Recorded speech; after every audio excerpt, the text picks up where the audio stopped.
हरे हरे, हरे कृष्णा कृष्ण कृष्ण हरे हरे, हरे रामा राम राम हरे हरे। हरे कृष्ण माता जी। हरे कृष्णा माता जी। Thank you माता जी। हरे कृष्णा।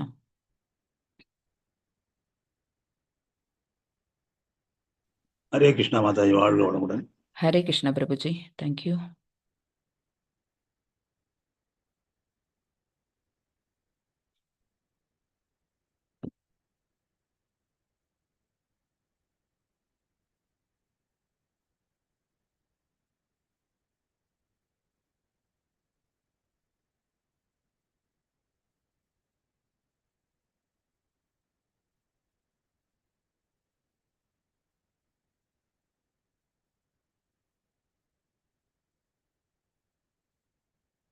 हरे कृष्णा டிவோட்டிஸ் அத்தனை பேருக்கும் ஹரே கிருஷ்ணா. ஸ்ரீ ஸ்ரீ ராதா கோவிந்தா இஸ்கான் மங்களூர்ல இருக்க நம்மளோட டைட்டிஸ்க்கு நம்மளோட வந்தனங்களை தெரிவிச்சுப்போம். ஹரே கிருஷ்ணா கிருஷ்ணா கிருஷ்ணா ஹரே ஹரே, ஹரே ராமா ராமா ராமா ஹரே ஹரே. பிரணத்தி பண்ணிடுவோம். ஓம் நமோ பகவதே வாசுதேவாய, ஓம் நமோ பகவதே வாசுதேவாய, ஓம் நமோ பகவதே வாசுதேவாய. ஓம் அஜானतिमिरान्धस्य ज्ञानार्जनशलाकया चक्षुरुन्मीलितं येन तस्मै श्रीगुरवे नमः। श्रीचैतन्यमनोभीष्टं स्थापितं येन भूतले स्वयं रूपा कदा मह्यं ददाति स्वपदान्तिकं। हे कृष्णा करुणा सिन्धो दीनबन्धो जगत्पते, कोपेशा गोपिका कान्ता राधाकान्ता नमोऽस्तुते। तप्तकाञ्चन गौराङ्गी राधे वृन्दावनेश्वरी, वृषभानुसुते देवी प्रणमामि हरिप्रिये। वाञ्छाकल्पतरुभ्यश्च कृपासिन्धुभ्येव च पतितानां पावनेभ्यो वैष्णवेभ्यो नमो नमः। नमो ॐ विष्णुपदाय कृष्णप्रेष्ठाय भूतले श्रीमदे भक्तिवेदान्त स्वामिनिति नामिने। नमस्ते सरस्वते देवी गौरवाणी प्रचारिणे, निर्विशेष शून्यवादी पाश्चात्य देशधारिणे। जय श्री कृष्ण चैतन्य प्रभु नित्यानंद, श्री अद्वैत गदाधर श्रीवासादि गौर भक्तवृंद। हरे कृष्णा कृष्णा कृष्णा हरे हरे, हरे रामा रामा रामा हरे हरे। हरे कृष्णा. நம்மளோட ஸ்தாபகாச்சாரியர் ஸ்ரீல பிரபுபதா அவங்களுக்கும், குரு மகாராஜ் ஜெயபாதக சுவாமி அவங்களுக்கும், நம்மளுடைய கோயில் தலைவர் இஸ்கான் மங்களர் குழாயில் இருக்கக்கூடிய நம்மளுடைய கோயில் தலைவர் நாம நிஷ்டதாஸ் பிரபுஜி அவங்களுக்கும் நம்மளுடைய வணக்கங்களை தெரிவிச்சுட்டு நம்ம இன்னைக்கு செஷனுக்குள்ள போகலாம். ஹரே கிருஷ்ணா. இன்னைக்கு நம்ம பார்க்க போகிறது சாப்டர் 6, பகவத்கீதை அத்தியாயம் 6. இது என்ன அப்படின்னா தியான யோகம், ஆத்ம சம்யம யோகம் வாங்க. அதாவது தியானத்தின் மூலமா, தியான பயிற்சி பண்றது மூலமா பகவான் அடைய முடியும்னு பகவான் இன்னொரு யோக பயிற்சி இதுல சொல்லி கொடுக்குறாங்க. கர்ம யோகம் சொல்லி கொடுத்தாங்கல்ல. யோசிச்சு பாருங்க, செகண்ட் சாப்டர் என்ன சொல்லி கொடுத்தாங்க அப்படின்னா சாங்கியா பிலாசபி, உடல் வேறு ஆத்மா வேறு அப்படிங்கிற விஷயத்த சொல்லி கொடுத்தாங்க. அது வந்து ஒரு விதமான ஞானம். ஓகேங்களா. அப்புறம் அடுத்த தேர்ட் சாப்டர்ல கர்ம யோகம் சொல்லி கொடுத்தாங்க. அதுலேயே வந்து என்னன்னா நம்ம வந்து பகவானுக்கு நன்றி செலுத்தணும் அப்படிங்கிறதை சொல்லி கொடுத்தாங்க. அதுக்கு ஒரு இம்பார்ட்டன்ட் ஸ்லோகா பார்த்தோம். நம்மளுக்கு வந்து உணவு விளைச்சல் மழையினால விளையுது. ஸோ மழை வேண்டி நம்ம வந்து பகவானுக்கு நம்ம வந்து என்ன பண்ணுறோம் அப்படின்னா வேள்விகள் யாகம் பண்ணணும் அப்படின்னா நமக்கு மழை அப்படிங்கிற ரூபத்தில் பகவான் நமக்கு அருள் பாலிக்கிறாங்க.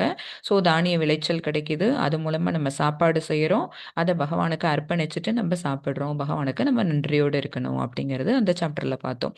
அடுத்தது ஃபோர்த்து சாப்டர் என்ன சொன்னாங்க அப்படின்னா கர்ம யோகம் பண்ணு, ஆனால் அதுலேருந்து கொஞ்சம் ஞானத்தையும் சேர்த்துக்கோ. என்ன ஞானம் அப்படின்னா பிடிப்போடு செய்யாத, பற்றுதலை விட்டுட்டு செய்யு. ஓகேங்களா. அது வந்து அதை அதுக்காக ஒரு விஷயம் சொல்லி கொடுத்தாங்க. ஆக்ஷன் பண்ணுறியா, அதை கர்மாவா பண்ணாத அகர்மாவா பண்ணு அப்படின்னு அந்த ஞானத்தை சொல்லி கொடுத்தாங்க. கர்மானா அது நம்மளை எங்கேயே பிணைச்சிடும், நம்மளை எங்கேயே கண்டிஷன்டு சோல். நம்ம எல்லாருமே என்ன அப்படின்னா ஒரு வார்த்தையில் சொல்ல முடியும் அப்படின்னா கண்டிஷன்டு சோல், கட்டுண்ட ஆத்மாக்கெல்லாம் நம்ம எல்லாம் இருக்கிறோம். எங்கே கட்டப்பட்டிருக்கிறோம் அப்படின்னா இந்த பௌதிக உலகத்தோட கட்டப்பட்டிருக்கிறோம். நம்ம எல்லாரும் இங்கேருந்து என்ன ஆகணும், லிபரேட் ஆகி விடுதலை ஆகி நம்ம பகவான் கிட்ட போய் சேரணும். ஏன்னா அதுதான் நம்மளுடைய பெர்மனண்ட் பிளேஸ், இது வந்து டெம்பரரி பிளேஸ். ஸோ அந்த ஞானத்தை நமக்கு ஒன்று சொல்லி கொடுத்தா தான் நமக்கு தெரியும். ஸோ பகவான் வந்து அந்த ஞானத்தை சொல்லி கொடுக்குறாங்க ஃபோர்த்து சாப்டரில்.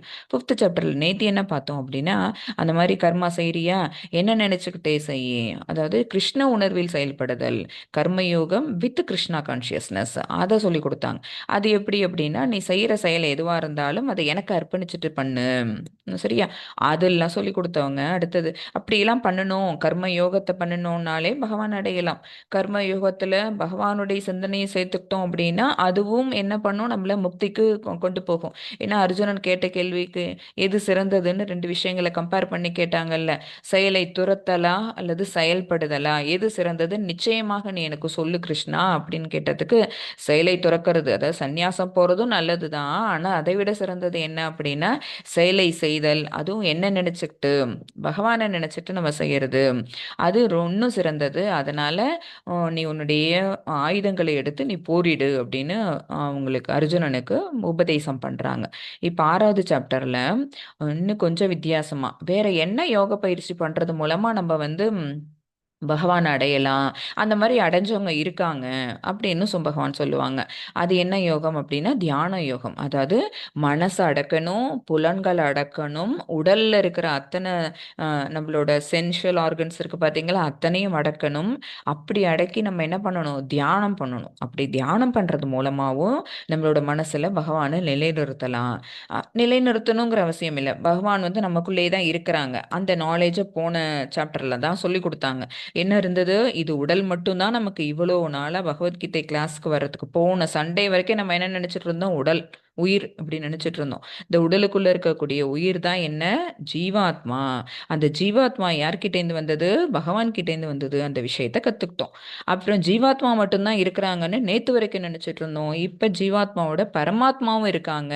அவங்க எப்படி இருக்கிறாங்க, ஃப்ரெண்டா இருக்காங்களா. சுஹൃதம் சர்வ பூதானம், அத்தனை பேருக்கும் நான் வந்து ஃப்ரெண்டா இருக்கிறேன் அப்படின்னு சொல்லிட்டாங்க. ஓகேங்களா? ஸோ இப்போ இன்னைக்கு நமக்கு தெரிஞ்ச நாலேஜ் என்ன, உடல், அதாவது நம்மளால கண்ணால பார்க்கக்கூடிய இந்த ஸ்தூல உடல். இந்த ஸ்தூல உடலுக்குள்ள என்ன இருக்கு அப்படின்னா சூக்ஷ்மமான ஆத்மா. ஓகேவா? அதே மாதிரி பரமாத்மா இவ்வளவும் இருக்குங்கிறது இன்னைக்கு கிளாஸ்ல நமக்கு இன்னைக்கு நம்ம இந்த நாலேஜோட இந்த சாப்டருக்குள்ள நம்ம போறோம். இதுக்கு விளக்கம் பார்த்தீங்கன்னா உண்மையான யோகம் மற்றும் மனக்கட்டுப்பாடு பற்றிய ரகசியங்கள். அது தியான யோகம் எப்படி பண்ணணும் அப்படின்னா அந்த யோகத்தை பத்தி சொல்லி கொடுப்பாங்க.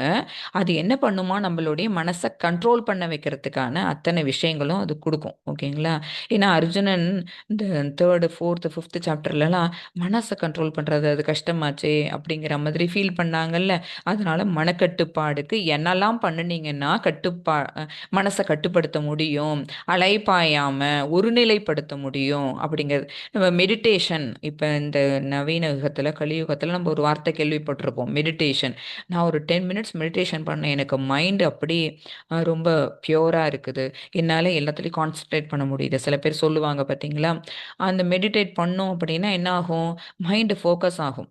ஒரு படிக்கிற மாணவனாக இருந்தாங்கன்னு வச்சுக்கோங்க, அவங்க வந்து மெடிடேட் பண்ணாங்க ஒரு 10 மினிட்ஸ் 20 மினிட்ஸ் அவங்க வந்து டெய்லி மெடிடேஷனில் இருந்தாங்க அப்படின்னா அவங்களுக்கு ஃபோக்கஸ் இன்னும், அந்த கூர்மை, புத்தி கூர்மை இன்னும் வலுப்பெறும் அப்படின்னு சொல்லுவாங்க. பட் யாராவது உட்கார்றோமா, மெடிடேட் பண்ணுறேன் அப்படின்னு உட்கார்றோமா, அதை பண்ண மாட்டோம். சரி மெடிடேட் பண்ணுறேன்னு மெடிடேஷன் கிளாஸ்க்கு போகணுன்னு வச்சுக்கோங்களேன், அங்கே நம்மளோட குருஜி வந்து இந்த மாதிரிலாம் பண்ணுங்க, ஏதாவது ஒன்று நினச்சிங்க, உங்களோட தலைக்கு மேலே ஒரு பேர்டு பறக்குதுன்னு நினச்சிக்கோங்க, அது நல்லா தன்னுடைய ரெக்கைகளை ஃப்ளிப் பண்ணுதுன்னு நினச்சிக்கோங்க, அது கருப்பும் வெள்ளையும் கலந்த கலரில் இருக்குன்னு நினச்சிக்கோங்க, அது கூடயே நீங்களும் பிரயாணம் பண்ணுங்க அப்படின்னு சொன்னாங்கன்னு வச்சுக்கோங்களேன். அடுத்தடுத்த இன்ஸ்ட்ரக்ஷன் கொடுக்கும்போது நம்ம இங்கே என்ன பண்ணிகிட்டு இருப்போம், நம்மள்டேருந்து சவுண்டு வரும் குறைன்னு. ஓகேங்களா? அப்போ மெடிடேட் பண்ணுறேன்டான்னு நம்ம என்ன பண்ணிவிடுவோம், தூங்கி போயிடுவோம். அது அந்த மாதிரி நடக்கிறதுக்கும் வாய்ப்பு இருக்கு. அப்ப இது எப்படி கண்ட்ரோல் பண்றதுங்கிறத பகவான் வாயிலேருந்து கேட்டு தெரிஞ்சுட்டோம்னு வச்சுக்கோங்களேன், அப்ப நமக்கு இன்னும் ஈஸியா இருக்குமா. அதனால இந்த யோகம், இந்த தியான யோக பயிற்சியும் எப்படி பண்ணணுங்கிறத அர்ஜுனனுக்கு பகவான் சொல்லி தருவாங்க. ஒன்று ஒன்றா சொல்லி தருவாங்க. உனக்கு இந்த வாய்ப்பை தரேன், இந்த வாய்ப்பை தரேன், இந்த வாய்ப்பை தரேன், நீ இந்த இந்த எதில் ஏதோ ஒன்றத்தை நீ சூஸ் பண்ணிட்டு நீ என்ன பண்ணணும், வாள் எடுத்து வில் எடுத்து நீ போரிடு அப்படிங்கிறது அல்டிமேட் எய்ம் என்ன பகவானுக்கு அப்படின்னா அர்ஜுனனை போர் புரிய வைக்கிறது தான். அதுக்கு பல வாய்ப்புகளை உருவாக்கி கொடுக்குறாங்க. ஸோ இன்னைக்கு இந்த சாப்டருக்குள்ள நம்ம போகலாம். தியான யோகம். யோகம் அப்படிங்கிறது உடல் பயிற்சியா இறை தேடலாம். இப்போ என்ன பண்றோம், யோகம் அப்படின்னா யோகா, சிம்பிளி யோகா. யோகான்னு மீன்ஸ் வந்து உடம்பை வந்து ரொம்ப வருத்தி ஓகேங்களா? ரொம்ப ஸ்ட்ரெயின் பண்ணி இந்த ஃபிசிக்கலாக இந்த பாடி எப்படியெல்லாம் போக முடியுமோ அப்படியெல்லாம் வளைச்சு அதை ட்விஸ்ட் பண்ணி அதெல்லாம் பண்ணிட்டு என்ன பண்ணிட்டு இருக்கோம் அப்படின்னா உடம்பை தான் நம்ம பலப்படுத்திக்கிட்டு இருக்கோம். இது வந்து எந்த வகையில் ஆன்மாவை பலப்படுத்த உபயோகப்படுதுன்னு நம்ம பார்க்கணும். ஓகேவா?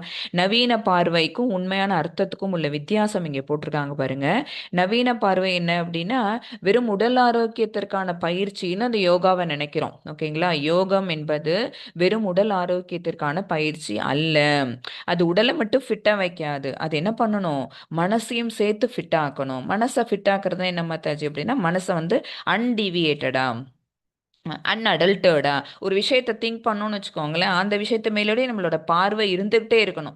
இப்போ இருக்கிற ஜென்ரேஷனில் இருக்கிற பசங்களுக்கு வந்து ஒரு 10 மினிட்ஸ் அதுக்கு மேலே உட்கார முடியல. ஹோம்ஒர்க் எழுத உட்காத்தி வச்சோம் அப்படின்னு வச்சுக்கோங்களேன், ஒரு 10 நிமிஷம் உட்காந்தாங்கன்னாலே அதுவே பெரிய விஷயம். அதுக்குள்ளே எனக்கு தண்ணி வேணும், வாட்டர் பிரேக் வேணும், ரீசஸ் பிரேக் வேணும், ஏதோ ஒன்று சொல்லிட்டு ஏஞ்சி போகிறதுக்கு தான் பார்க்குறாங்க. ஓகேங்களா? அல்லது கொஞ்சம் ரிலாக்ஸ் பண்ணிட்டு வரேன், 10 நிமிஷத்துக்குள்ளே ரிலாக்ஸேஷன். நம்ம படிக்கிற காலத்துலலாம் ஹவர்ஸ் டுகெதர் உட்காந்துருப்போம். ஏன்னா அப்பெல்லாம் வந்து நம்மள இந்த மாதிரி வேற வேற விஷயத்துல நம்மள தூண்டுறதுக்கு வேற எதுவும் விஷயங்கள் பெருசா இல்ல. சோஷியல் மீடியாலாம் இப்ப இல்ல நம்ம கிட்ட. மொபைல் ஃபோன் இல்ல. டிவியும் இருக்கும்னாலும் இத்தனை சேனல்ஸ் கிடையாது. ஸோ என்ன பண்ண மாட்டோம் நம்ம டிவியேட் ஆகவே மாட்டோம். இதை படிச்சாதான் அந்த இடத்த விட்டு ஏந்திரிக்கணும், இந்த கொஸ்டினை முடிச்சாதான் ஏந்திரிக்கணும் அப்படின்னு ஒரு டிட்டர்மைண்டா உட்காருவோம் நம்ம. அப்பெல்லாம் நம்மளுடைய காலம்ங்கிறது அப்படி இருந்துட்டு இருந்தது. ஸோ இப்போ என்ன முக்கியம் இப்போ இருக்கிற காலகட்டத்தில் அப்படின்னா மனசை கண்ட்ரோல் பண்ணுறது, ஃபோக்கஸ்டாக வச்சுக்கிறதுங்க ரொம்ப முக்கியம். அதுக்கு இந்த யோக பயிற்சி உதவுமா அப்படின்னா இல்லை. இந்த யோக பயிற்சி எதுக்காக பண்ணுறோன்னா உடலை ஃபிட்டாக வச்சுக்கிறதுக்கும் அந்த டோண்டாக அதை காமிச்சுக்கிறதுக்காக தான் யோகா பண்ணிக்கிட்டு இருக்கிறாங்க. ஆனால் யோகம் என்றால் இணைப்பு என்று பொருள். யோகம் அப்படிங்கிறது என்ன அப்படின்னா இணைக்கிறது. எதையும் இணைக்கிறது ஒரு பாண்டு. ஓகே, ஜெல் போட்டு ஓட்டுறது மாதிரி. எதை அது ஜெல் பண்ணுது அப்படின்னா நம்மளையும் பகவானையும், நமக்கும் பகவானுக்குமான தொடர்பு இருக்கு பார்த்தீங்களா, அதை உண்டு பண்றது எது அப்படின்னா இந்த யோக பயிற்சி தான். அப்ப யோகம் பண்றது மூலமா என்ன செய்யறோம்? மனசை கண்ட்ரோலுக்கு கொண்டு வந்து மனசுல இருக்கிற பகவானை, பரமாத்மாவை நம்ம பார்க்க ஆரம்பிக்கிறோம் அர்த்தம். உள்நோக்கி பார்க்கறோம்னு அர்த்தம். வெளியில கண்ணால பார்க்கறதுங்கிறது வேற, அகக்கண்களால உள்ளுக்குள்ள உரைக்கின்ற பகவானை நம்ம பார்க்கறதுங்கிறது வேற. அதுதான் யோகம்னா. ஸோ கீழே போட்டிருக்கு பாருங்க, யோகம் என்பது வெறும் உடல் ஆரோக்கியத்திற்கான பயிற்சி அல்ல.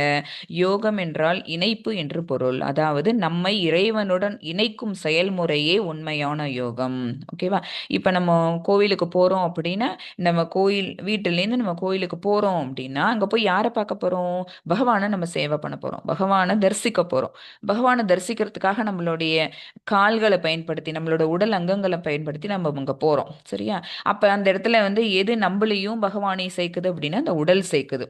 அங்க போயிட்டு நம்ம பகவானை தரிசிக்காம அங்க நம்மளுடைய ஓல்டு ஃப்ரெண்ட் யாராவது வந்திருப்பாங்க, நம்ம ஸ்கூல் காலேஜ் மேட்ஸ் யாராவது வந்திருப்பாங்க, நம்ம அங்க போய் அங்க பேசிட்டு இருந்துட்டு வர்றதுங்கிறது என்ன அப்படின்னா நம்மளுடைய பொழுதை வீணாக கழித்து விட்டோம்னு அர்த்தம். நம்ம போனதோட கோல் என்ன, நோக்கம் என்ன? பகவானை சேவிச்சுட்டு வரணும் அப்படிங்கிறதுக்காக. பட் நம்ம செஞ்சுட்டு வந்தது என்ன அப்படின்னா பகவானை பார்த்துட்டு அப்படியே ஒரு செகண்ட் அப்படி இப்படி நம்ம கும்பிட்டுட்டு நம்ம போய் ஃப்ரெண்டோட உட்காந்துட்டு நம்மளோட பொழுதை வீணாக கழித்திருப்போம். அதுதான் என்ன செய்யக்கூடாது அப்படின்னா நம்ம பண்ணின யோகத்துல நம்ம போனோம், திரும்ப வந்தோம், பட் கனெக்ட் ஆனோமா பகவானோட அப்படின்னா கனெக்ட் ஆகல. நம்ம இறைவனுடன் இணைக்கும் செயல்முறை எது அதுதான் என்னன்னு கேட்டிங்கன்னா யோகம். எது இணைக்கும் அப்படின்னா தியானம் மட்டுமே இணைக்கும். கிளம்பும் போதே நம்ம என்ன திங்க் பண்ணணும்? பகவான் அன்னைக்கு போய் நம்ம சேவிக்கணும். அவர் எப்படி, அவருக்கு என்னென்ன மாதிரி பூமாலைகள் போட்டிருக்கிறாங்க, அவர் என்ன மாதிரி பட்டாடை அவர் கட்டியிருக்கிறாரு, அவரை சுற்றி அத்தனை விளக்கு ஏற்றி வச்சிருப்பாங்களே, இதெல்லாம் எப்படி தீபம் பிரகாசமா எரியுதா, அதெல்லாம் நம்ம பார்த்துட்டு வரணும், அதை பார்த்து என்ஜாய் பண்ணணும் அப்படிங்கிற எண்ணங்களோடயே போகணும். ஓகேங்களா? Hare Krishna. Question, sorry, BG 6.3 and 6.4 ரெண்டுத்தையும் ஒன்னாவே வாசிச்சிடுறேன். ஸ்லோகாஸ். ஆருருக்ஷோர் முனேர் யோகம் கர்ம காரணம் உச்சதே யோகாரூடஸ்ய தஸ்யைவ சமஹ காரணம் உச்சதே யதா ஹி நேந்திரியார்த்தேஷு ந கர்மஸ்வ அனுஷஜ்ஜதே சர்வ சங்கல்ப சந்நியாசி யோகாரூடஸ்ததோச்யதே. இது வந்து அஷ்டாங்க யோக முறையின் புது மாணவனுக்கு செயலே வழியாக கூறப்படுகின்றது. அர்ஜுனன் கேட்ட கேள்விக்கு பகவானுடைய பதில் இது. அதை சொல்லிடுறேன் நான். ஸோ அஷ்டாங்க யோக முறையை பற்றி பகவான் சொல்கிறாங்க. அப்படின்னா என்ன, எனக்கு விளக்கமாக சொல்லுங்க, எது வழி, எது சிறந்த வழி அப்படின்னு அர்ஜுனன் கேட்கறதுக்கு பகவான் சொல்கிற பதில் தான் இது. அஷ்டாங்க யோக முறைன்னா 8 வழியில் அந்த யோகத்தை, இந்த சமாதி நிலை அடையிறதுக்கு வந்து மொத்தம் வந்து எத்தனை அப்படின்னா 8 பயிற்சிகளை பண்ணணும் அப்படின்னா நம்ம வந்து சமாதி நிலை அடைய முடியும். அதுதான் அஷ்டாங்க யோகம். அது புது மாணவனுக்கு செயலே வழியாக கூறப்படுகின்றது. ஆனால் யோகத்தில் முன்னேறியவனுக்கு ஜட செயல்களை துரத்தலே வழியாக கூறப்படுகின்றது. செயலே வழி அப்படின்னா என்ன அர்த்தம்? புது மாணவன், நம்ம எல்லாரும் புது மாணவன், இன்னைக்கு தான் நம்ம வந்திருக்கிறோம், அஷ்டாங்க யோக முறையை பற்றி நம்ம தெரிஞ்சுக்கிறோம் அப்படின்னா அவனுக்கு என்ன, எது சிறந்த வழி அப்படின்னா செயல்படுதல். ஓகேங்களா? செயல்படுதல். இந்த அஷ்டாங்க யோகத்தை எப்படி நம்ம செய்யணுங்கிறத கற்றுக்கிட்டு அதை நம்ம செயல்படுத்துறது பார்த்தீங்களா, அதை பண்ணுங்க, அதுதான் வழியாக கூறப்படுகிறது. ஆனால் யோகத்தில் முன்னேறியவனுக்கு அது எல்லாத்தையும் பண்ணி முடிச்சு ஒரு ஸ்டெப்பாக முடிச்சு அந்த அஷ்டாங்க யோகத்தோட 8வது படிக்கட்டில் நிற்கிற அந்த யோகத்தில் முன்னேறிய யோகிக்கு ஜட செயல்களை துரத்தலே வழியாக கூறப்படுகிறது. அடுத்தது, எப்போது ஒருவன் பலநோக்கு செயல்களிலும் புலனுகர்ச்சியிலும் ஈடுபடாமல், ஓகேவா, பலநோக்கு செயல்கள், அதாவது ஃப்ரூட்டிவ் ஆக்டிவிட்டிஸ், இதை நான் செஞ்சேனா எனக்கு இது கிடைச்சதா அப்படின்னு நம்ம எதிர்பார்த்து செய்கிறோம் பார்த்தீங்களா, அது பேர் பலநோக்கு செயல்கள். புலனுகர்ச்சிங்கிறது என்னுடைய ஆசைக்காக நான் இதை சாப்பிட்டுக்கிறேன், என்னுடைய ஆசைக்காக இன்னைக்கு நான் மாலுக்கு போகிறேன், என்னுடைய ஆசைக்காக இன்னைக்கு நான் சினிமா பார்க்குறேன், இந்த மாதிரி ஒரு ரேப் மியூசிக் கேட்குறேன் அப்படின்னு இந்த புலனுகர்ச்சி அதுதான். ஓகேங்களா? நம்மளுடைய சந்தோஷத்துக்காக நம்ம என்ன பண்ணுறோம் அப்படின்னா இந்த சென்சரி ஆர்கன்ஸ் சொல்கிற விஷயங்களுக்கு நம்ம ஈடு கொடுத்து போயிடுறோம், அதாவது மனசை விட்டுடுறோம். அந்த மாதிரி ஈடுபடாமல், பலநோக்கு செயல்களிலும் புலனுகர்ச்சியிலும் ஈடுபடாமல் எல்லா பௌதிக ஆசைகளையும் துறந்த நிலையில், இதெல்லாம் என்ன அப்படின்னா பௌதிக ஆசைகள். பலநோக்கு செயல்கள் பண்ணுறதுங்கிறது பௌதிக ஆசை, புலனுகர்ச்சியில் ஈடுபடுறதுங்கிறது பௌதிக ஆசை. சொல்லுவாங்க, நம்ம நம்மளுடைய ஒரு கணவனும் மனைவியுமா இருந்தாலுமே கூட அவங்களுக்கு பிறக்கக்கூடிய குழந்தை எப்படி இருக்கணும் அப்படின்னா பகவானுக்கு பக்தி சேவை பண்ணக்கூடிய குழந்தையா பிறக்கணும். ஸோ அதையும் கூட எதில் கொண்டு வராங்க அப்படின்னா பகவானுடைய டிவோஷனல் சர்வீஸில் தான் கொண்டு வராங்க. ஸ்ரீ கிருஷ்ண பரமாத்மாவை நினச்சி கிருஷ்ணா கான்ஷியஸனோட பிறக்கக்கூடிய குழந்தை அது அப்படின்னா நம்ம என்ன பண்ணுறோம், ஒரு குழந்தைய நம்ம வந்து பெற்றெடுக்கிறோம்னு அர்த்தம். அப்படி இல்லைன்னா மற்ற அத்தனை அனிமல்ஸ் இருக்குது பார்த்தீங்களா, எத்தனையோ ஜீவராசிகள் இருக்குது பார்த்தீங்களா, அது குட்டி போடுற மாதிரி தான் நம்மளும். ஸோ வித்தியாசம் பாருங்க. புலனுகர்ச்சிக்காக நம்ம செய்யக்கூடிய விஷயம் வந்து எப்படி இருக்கணும், நம்மளுடைய அந்த என்ன சொல்கிறது என்ஜாய்மெண்ட்டை அட்டைன் பண்ணுறதுக்காக இருக்கக்கூடாது, அது பகவானுக்கு சேவை செய்கிறதுக்காக அந்த குழந்தையை நம்ம ஈடுபடுத்தணும்னு ஒரு குழந்தையை நம்ம என்ன பண்ணணும், ரீப்ரொடியூஸ் பண்ணணும். ஸோ இதெல்லாம் என்ன அப்படின்னா பௌதிக ஆசைகள். பௌதிக ஆசைகளை துறந்த நிலையில் யார் உள்ளானோ அப்போது அவன் யோகத்தில் உயர்ந்தவனாக கூறப்படுகிறான். ஹரே கிருஷ்ணா. யோக ஏணி, ஆன்மீக பரிணாம வளர்ச்சி. இந்த ஆன்மீகத்தில் நம்ம முன்னேறோம் அப்படின்னா எத்தனை படிக்கட்டுகளை தாண்டி வரோம் பாருங்க. பகவான் சொன்னதுதான். கர்ம யோகம் 3rd சாப்டர்ல சொல்லி கொடுத்தாங்களா, ஞான யோகம் 4th சாப்டர்ல சொல்லி கொடுத்தாங்களா, இப்போ இந்த சாப்டர்ல அஷ்டாங்க யோகம் சொல்லி தராங்க. அப்போ நம்ம எங்கே வருவோம் அப்படின்னா நாளைக்கு பக்தி யோகம் ஸ்டார்ட் ஆக போகுது, அந்த இடத்துக்கு வருவோம். ஸோ ஏணிப்படிகள் இதெல்லாம், ஒரு படியிலேருந்து அடுத்தடுத்த படிக்கு அர்ஜுனனை கடத்தி கொண்டு வராங்க. நம்மளும் அர்ஜுனோட சேர்ந்து டிராவல் பண்ணி வந்துட்டே இருக்கும். இது யோக பயிற்சியோட ஏணிப்படிகள். சரிங்களா? அதாவது ஒரு படியாக கிராஸ் பண்ணுறோம். கர்ம யோகத்தை கற்றுக்கிட்டோம். அதாவது உனக்குன்னு விதிக்கப்பட்ட செயல் என்னவா இருக்குதோ, உனக்கு விதிக்கப்பட்ட செயல் என்னவா இருக்குதோ அதை நீ வந்து செய்யாமல் இருக்கக்கூடாது. செய்யாமல் இருந்தால் பாவம். அதை சொன்னாங்களா, அவன் வந்து நான் என்னுடைய ஆயுதங்கள் எல்லாத்தையும் நான் கீழே போட்டுட்டு நான் வந்து பண்ணாமல் நான் இருந்துடுறேன், என்ன வேணால் மற்றவங்க வந்து அடிச்சிடட்டும், கில் பண்ணிக்கிட்டோம் அப்படின்னு சொன்னோன்னே நீ பாவம்னு நினச்சிக்கிட்டு, கில் பண்ணுறது பாவம்னு நினச்சிட்டு நீ வந்து கீழே போட்டுடுற. ஆனால் என்ன ஆகும், உன்னை தான் அவதூறாக பேசுவாங்க. நீ தான் அப்புறம் ஒரு ராஜாவாக இருக்கக்கூடிய ஒரு தலைமைத்துவம் அந்த பொசிஷனில் இருக்கக்கூடிய ஒரு ஆள் வந்து என்ன பண்ணுறாங்களோ அதை தான் ஃபாலோயர்ஸ் அத்தனை பேர் ஃபாலோ பண்ணி வருவாங்க. நீ வந்து வழி தவறி போன அப்படின்னா ஃபாலோயர்ஸ் அத்தனை பேரும் வழி தவறி போன, அந்த பாவம் உனக்கு ஆளாகும் அப்படின்னு சொல்லுவாங்களா. அதனால நமக்குன்னு விதிக்கப்பட்ட கடமை என்னமோ அதை செய்தே தீர வேண்டும். அதை செய்யாம இருக்கிறது தான் பாவத்துல கொண்டு போய் சேர்க்கும்னு சொல்லி கொடுத்தாங்க. அடுத்தது ஞான யோகம் சொல்லி கொடுத்தாங்க. அதாவது எதுவா இருந்தாலும் என்ன பண்ணணும், அர்ப்பணம் பண்ணிட்டு பண்ணு. நமக்கு கிடைக்கக்கூடிய உணவா, அந்த உணவு யார்கிட்ட இருந்து வந்தது, யாகம் பண்றது மூலமா நமக்கு இந்த தானிய உற்பத்திங்கிறது கிடைச்சது. ஸோ பகவான் தான் அதை கொடுத்தாங்க. ஸோ அவருக்கு அர்ப்பணம் பண்ணு. அவருக்கு பண்ணாம இருக்கிறது எல்லாமே என்ன, நம்மளே எடுத்துக்கிறது எல்லாமே திருடுக்கு சமம் அப்படிங்கிறத சொல்லி கொடுத்தாங்க. கிருஷ்ண உணர்வில் செயல்படுதல் என்ன, அப்புறம் இந்த மாதிரி எப்பவுமே ஞானத்தை கத்துக்கிறோம் அப்படின்னா யாருக்கிட்ட கத்துக்க முடியும், குரு கிட்ட சரண்டர் பண்ணி தான் கத்துக்க முடியும். இப்ப அர்ஜுனன் ஃபர்ஸ்ட் சாப்டர்ல அப்படி வீர தீரன் சூரனா இருந்தாங்க. ஆனா பகவான் கிட்ட அந்த தன்னுடைய சந்தேகங்களுக்கான விளக்கங்களை பெறுறதுக்காக அவங்க என்னவா மாறுறாங்க, அது வரைக்கும் ஃப்ரெண்டு ரிலேஷன், அவங்க 2 பேருக்கும் ஒரு ரிலேஷன்ஷிப் இருக்கு. அத்தை மகன் அப்படின்னு, அப்புறம் அவங்களோட தங்கையை திருமணம் புரிந்தவர் அப்படின்னு இத்தனை ரிலேஷன்ஷிப் இருந்தாலும் கூட என்ன பண்ணிக்கிட்டாங்க, அப்ப அவங்களுக்கு புதுவிதமான பாண்டிங் வந்தது. குரு சிஷ்யன் அப்படின்னு, என்னை சீடனாக ஏற்றுக்கொள்வாயாகன்னு சொன்னாங்க. ஸோ நம்ம போயிட்டு என்ன பண்ணணும், நம்மளுடைய ஆச்சாரியா யாரு, அவங்கள்ட்ட நம்மளை சரண்டர் பண்ணிக்கிட்டு அவங்கள்ட்ட அவங்களுக்கு தேவையான தொண்டுகள் எல்லாம் செஞ்சு அவங்கள்ட்ட நம்மளுடைய கேள்விகளை கேட்டு சந்தேகம் விளக்கம் பெறணும். ஓகேங்களா. ஸோ இது ஞான யோகம். இப்போ அஷ்டாங்க யோக பயிற்சியை இப்போ இந்த சாப்டர்ல சொல்லி தந்தாங்க அப்படின்னா, நம்மள இந்த ஏணிப்படி எங்க கொண்டு போகுது அப்படின்னா பக்தி யோகம் செய்யுது. பக்தி யோகம்னா வேற எதுவும் கிடையாது, பக்தி தொண்டு செய்யறது தான். ஓகேவா. பகவானுக்கான பக்தி தொண்டு செய்யறதுக்கான படிக்கட்டுகளை நம்ம ஏறிக்கிட்டு இருக்கோம். ஒரு படி நிலையிலிருந்து அடுத்த நிலைக்கு உயருவதே ஆன்மீக முன்னேற்றம். இப்படிதான் அந்த படிக்கட்டுகள் எப்படி இருக்கணும், ஏற்றம் பெற்று போயிட்டே இருக்கணும். அதுதான் ஆன்மீகத்துல நம்ம முன்னேறி வரோம்னு அர்த்தம். நிறைய தடைக்கற்கள் வரலாம், சரிங்களா. அதையும் மீறி நம்ம இந்த பாதையில முன்னேறி போகணும். அதுக்கு என்ன ரொம்ப முக்கியம் அப்படின்னா, ஈடுபாடு மிகவும் முக்கியம். பகவான் மேல நம்பிக்கை மிகவும் முக்கியம். பகவான் உடனே இதை செய், அவர் ஏதாவது கேட்குறாரா, எனக்கு கோயில் கட்டு, கும்பாபிஷேகம் பண்ணு, அந்த எதாவது கேட்டிருக்காங்களா பகவான்? இல்லை. அவங்க கேட்குறது என்ன அப்படி, அப்புறம் தட்டு நிறைய சாப்பாடு வச்சு அது வெள்ளித்தட்டில் வச்சு எனக்கு ஃபுல்லாக கொண்டு வந்து அதை எனக்கு நைவேத்தியம் பண்ணு, கேட்கவே இல்லை. அவங்க கேட்குறது என்ன அப்படின்னா, பத்திரம் புஷ்பம் பலம் தோயம் 9th சாப்டரில் வரும். பகவான் ஃபுல்லாகவே பகவான் சொன்ன ஸ்லோகங்கள், பகவான் உவாச்ச ஸ்லோகாஸ் தான் இருக்கும். அதில் என்ன சொல்லி கொடுத்தோம், அதுதான் மிக உயர்ந்த ஞானம் வேற. அந்த சாப்டர் தான் அதில் சொல்லுவாங்க, எனக்கு தேவையானது பத்திரம் புஷ்பம் பழம் தோயம், இந்த 4த்துல ஏதாவது ஒன்று போதும். ஒரு இலையோ அல்லது ஒரு காயோ, அதை ஒரு பழம், ஓகேங்களா. ஒரு நீரோ கூட வச்சிங்கன்னா போதும். நீர் வைக்க முடியல, நீர் கூட நமக்கு வழி இல்லாமல் இருந்ததுன்னா, என்னால் உனக்கு எதுவுமே படைக்க முடியலையே அப்படின்னு நீ அழுதுட்டு 2 சொட்டு கண்ணீர் விடுவையில், அந்த கண்ணீரை கூட நான் ஏற்றுப்பேன். ஆனால் அது எப்படி பண்ணணும், அவர் மேல ஈடுபாட்டோட அன்போட பக்தியோட பண்ணணும். ஓகேங்களா.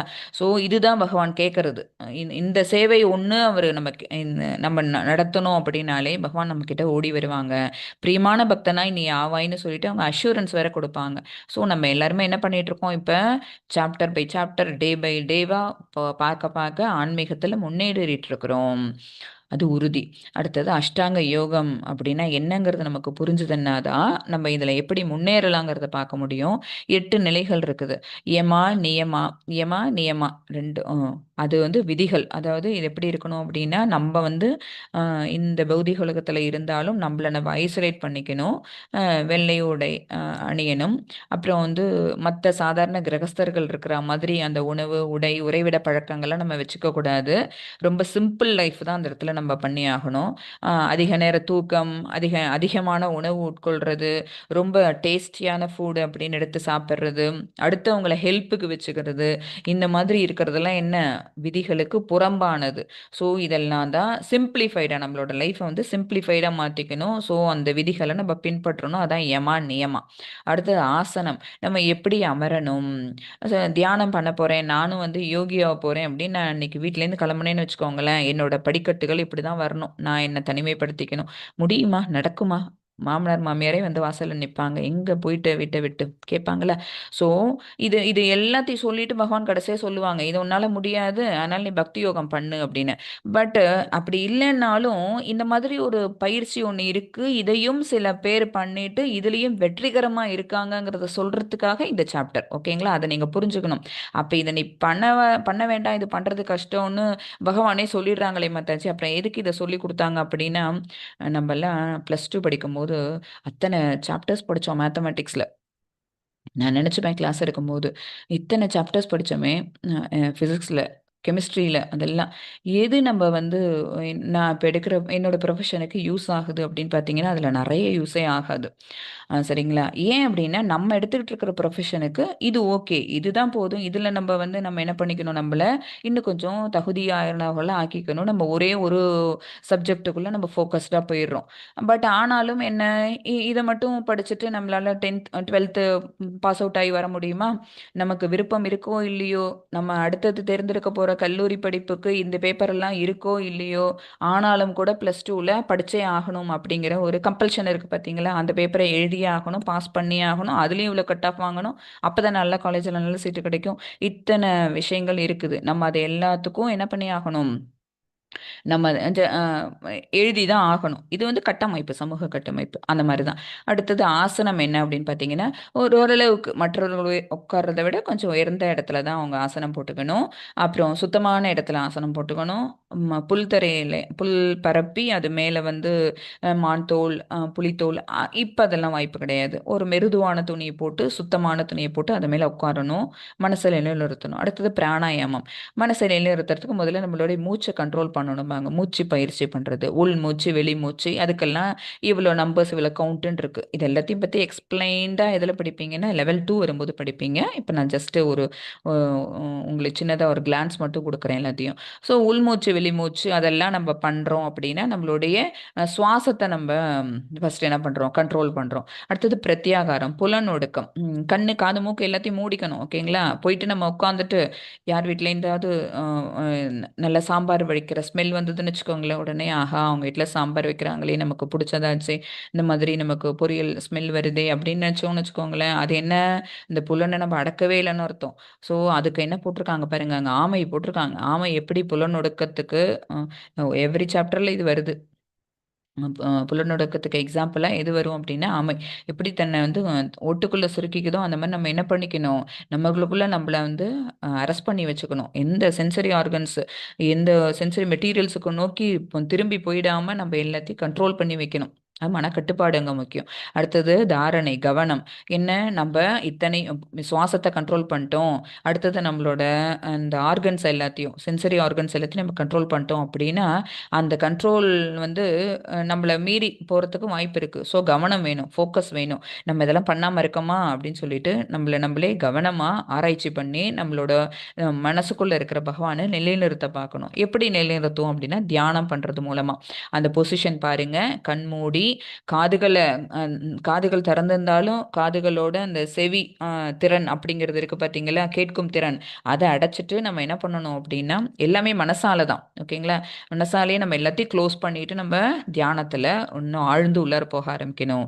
அப்போ நமக்கு என்ன, அந்த மாதிரி தியானத்தில் ஆழ்ந்து நம்ம உள்ளார போனோம் அப்படின்னா உள்ளுக்குள்ளே பிரகாசமாக ஒளி வீசக்கூடிய பரமாத்மாவை நம்மளால் பார்க்க முடியும். அதில் அது என்ன மாதிரியான நிலைக்கு நம்மளை கொண்டு போகும் அப்படின்னா சமாதி. அப்போ சமாதி நிலை அப்படின்னா என்ன அர்த்தம் அப்படின்னா பேர்லேயே உங்களுக்கு அர்த்தம் புரிஞ்சிருக்கும். உடலில் உயிர் இருக்குது, ஆத்மா இருக்குது, பரமாத்மாவும் உடனே இருக்கிறாரு. ஆனால் அந்த உடல் வந்து எந்த விதமான சலனத்துக்கும் என்ன பண்ணாது, செவி சாய்க்காது. நம்ம பக்கத்தில் நின்று கூப்பிட்டோம்னா கூட அவங்களுக்கு என்ன கேட்காது நம்ம கூப்பிடுறது. அந்த அளவுக்கு நம்ம என்ன பண்ணியிருக்கணும், நம்மளுடைய அத்தனை ஆர்கன்ஸ், சென்சரி ஆர்கன்ஸ் எல்லாத்தையும் கண்ட்ரோலில் கொண்டு வந்து தியானத்தில் நம்ம பலம் பெற்றவர்களாக இருக்கணும். அப்போ என்ன ஆயிடுறோம் அப்படின்னா நம்மளுடைய இறைவனை நம்ம இணைச்சிக்கிறோம். இறை உணர்வு தான் நம்மளை பிரகாசப்படுத்துது. அப்போ நம்மளுக்கு பின்னாடி அந்த ஆரா சொல்லுவாங்களே, ஆரா ஃபார்ம் ஆகும். ஸோ இதுதான் வந்து அஷ்டாங்க யோகம், அதோட 8 நிலைகள். ஓகேங்களா? இதற்கு தேவையான தகுதிகள் என்ன பாருங்க. பாருங்க, ஃபர்ஸ்ட் வந்து தனிமை, நம்மளை நம்ம தனிமைப்படுத்திக்கணும். அடுத்தது பிரம்மச்சரியம், இது ரொம்ப முக்கியம். ஓகேங்களா? அடுத்தது பிரம்மச்சரியம், செலிபஸின்னு சொல்லுவாங்க. பிரம்மச்சரியம் அவசியம். நம்ம போய் நம்மளை தனிமைப்படுத்திக்கிட்டு நமக்கு தேவையான ஃபுட்டு, நமக்கு தேவையான சொல்லியிருக்கிறோம், நிறைய வாட்டி சொல்லியிருக்கிறோம், துறவியா போகிறதுங்கிறது சாதாரண கிடையாது. அப்போ துறவியா போயிட்டு என்ஜாய்மெண்ட்டோட பண்ணிட்டு இருக்காங்கல்ல நிறைய பேர். இப்போ பார்த்தீங்க, பொது வாழ்க்கையில் இருக்கிற துறவிகள் எல்லாரும் எப்படி இருக்காங்க, மொபைல் ஃபோன் என்ன, நல்ல ஹை எண்ட் மாடல் கார் என்ன, எல்லாம் இருக்காங்க. பட் அவங்கெல்லாம் என்ன அப்படின்னா மித்தியாச்சாரம் நம்ம படிச்சிருக்கிறோம், போலி மனிதர்கள். உண்மையான துறவு அப்படிங்கிறது என்ன அப்படின்னா நம்மள இந்த சோஷியல் என்ன மாதிரியான ஆக்டிவிட்டீஸ் நடக்குதோ அதுக்கும் அவங்களுக்கு சம்மந்தமே இருக்காது. ஓகேங்களா? அந்த ஃபோனோ இல்லை இந்த மாதிரி இது எல்லாம் சோஷியல் மீடியாவில் வரக்கூடிய செய்திகளோ அவங்கள தாக்கவே தாக்காது. அது பற்றின ஒரு நாலேஜே இல்லாமல் அவங்க என்ன செய்வாங்க, அவங்களுடைய உலகத்தில் அவங்க வாழ்ந்துட்டு இருப்பாங்க. எந்த ஒரு விஷயங்களை பாதிக்காத மாதிரி பகவானோட அவங்க ஃபுல்லாக கனெக்டடாகவே இருந்துகிட்டு இருப்பாங்க. அப்படி இருக்கிறது தான் உண்மையான துறவி. ஸோ அடுத்தது பிரம்மச்சரியம் ரொம்ப முக்கியம். அடுத்தது மிதமான பழக்கங்கள். மிதமான பழக்கங்கள் என்ன அப்படின்னா, தூக்கம் வந்து ஒரு பழக்கம், உணவு முறை ஒரு பழக்கம். ஓகேங்களா? உணவு வந்து அதிகபட்சம் அவங்க என்ன செய்வாங்க அப்படின்னா, சமைக்காத உணவுகள் தான்.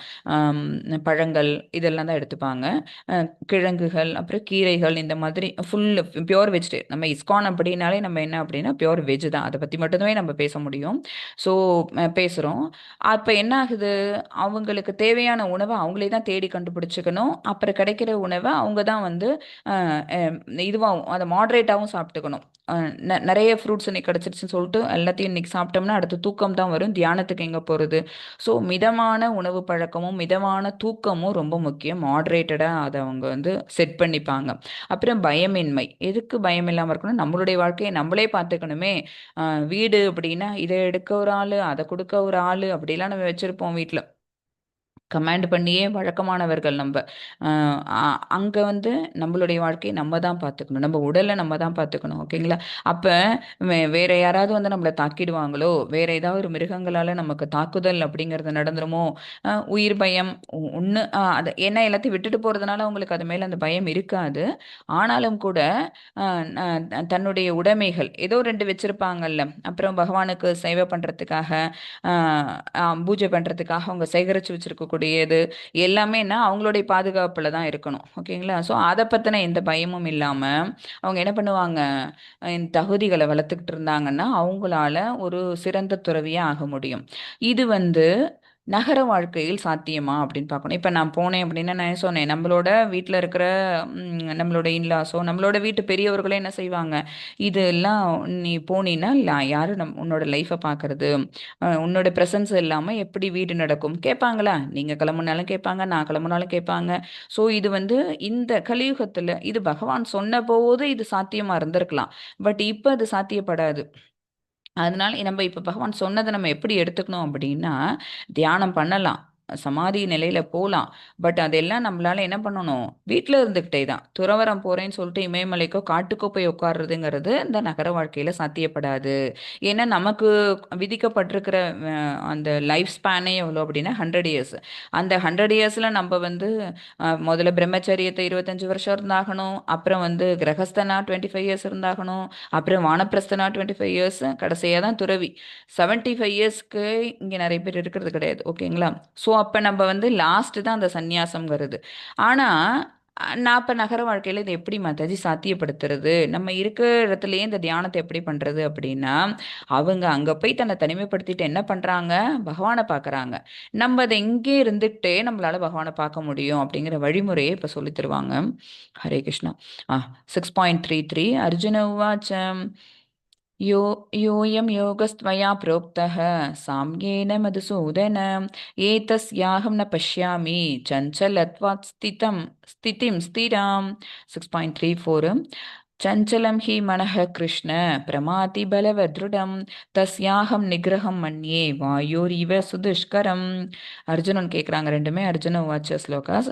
அர்ஜுனன் கூறினான், மதுசூதனரே, மனம் நிலையற்றதும் அமைதியற்றதுமானதால் நீங்கள் இப்போது கூறிய யோக முறையானது நடைமுறைக்கு ஒத்துவராததாகவும் தாங்க முடியாததாகவும் தோன்றுகிறது.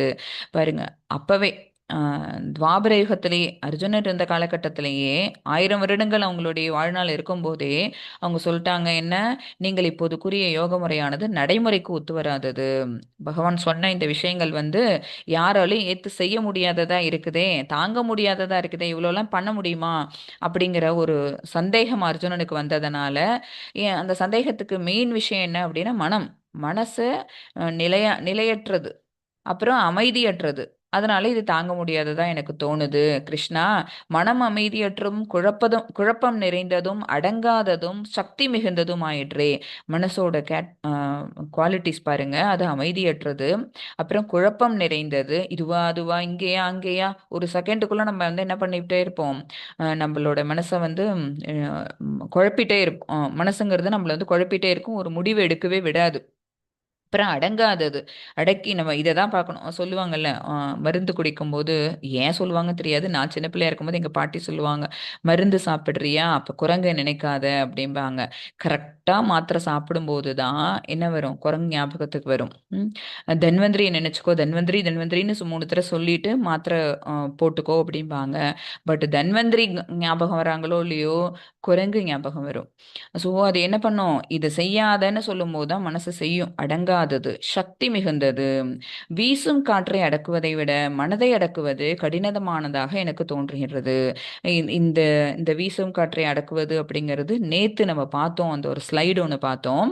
அ ஒரு தீபம் காற்றுல ஓப்பனா எரிஞ்சிட்டு இருக்கிற ஒரு தீபம் காற்றால அலைப்பாயும். இன்னொரு தீபம் வந்து ஒரு ஹரிக்கேன் லைட்டுக்குள்ள இருக்கும். ஓகேங்களா? அத கிளாஸ் போட்டு கவர் பண்ணி மூடி வச்சிருப்பாங்க. அப்ப எவ்வளோ காற்று அடிச்சாலும் கூட அந்த உள்ளுக்குள்ள இருக்கிற அந்த வெளிச்சம், ஒளியானது சலனமே படாது. ஓப்பன்ல இருக்கிற அந்த தீபம் மாதிரி என்ன அப்படின்னா மனசு. அத எப்படி இந்த கண்ணாடிய போட்டு மூடி அந்த தீபத்த வந்து கண்ட்ரோல்டா வச்சிருக்காங்களோ, அந்த மாரி இந்த அலைப்பாயக்கூடிய மனச நான் என்ன போட்டு மூடுவேன்? அது ரொம்ப கடினமானதாக ஆச்சே!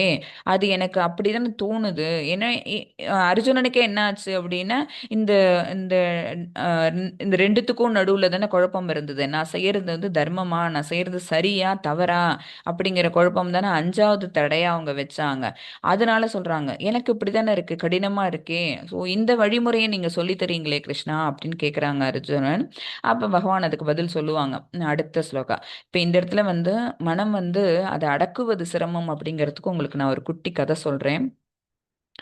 ஒரு பிராமணரோ குரு பிராமண குரு அவங்களுக்கான சீடன் 2 பேரும் வந்து நடந்து போவாங்க. காட்டுல நடந்து போவாங்க. இந்த கரையிலேருந்து அந்த கரை. நடுவுல வந்து காட்டு ஆறு குறுக்கிடுது. கரைய அவங்க கிராஸ் பண்ணணும். அந்த ஆற்ற அவங்க கிராஸ் பண்ணணும். ஆற்றை கிராஸ் பண்ணும்போது அவங்களுக்கு என்ன அவங்களோட உடைமைகள் எல்லாத்தையும் எடுத்து அவங்களோட தலைமையில வச்சுக்கிறாங்க. கிராஸ் பண்றதுக்காக கரெக்ட்டா அந்த ஆற்று கரைக்கிட்ட வந்து நிக்கிறாங்க. அப்ப ஒரு இளம் வயது பெண் ஒருத்தி அந்த பக்கம் வராங்க. வந்துட்டு அ சி குரு கிட்ட கேட்குறாங்க. ஏன்னா குரு தானே வயதில மூத்தவரா இருப்பார்ல. ஸோ அவர வந்து அ அந்த பெண் என்ன கேட்குறாங்க, "எனக்கு ஒரு ஹெல்ப் பண்ணுங்க.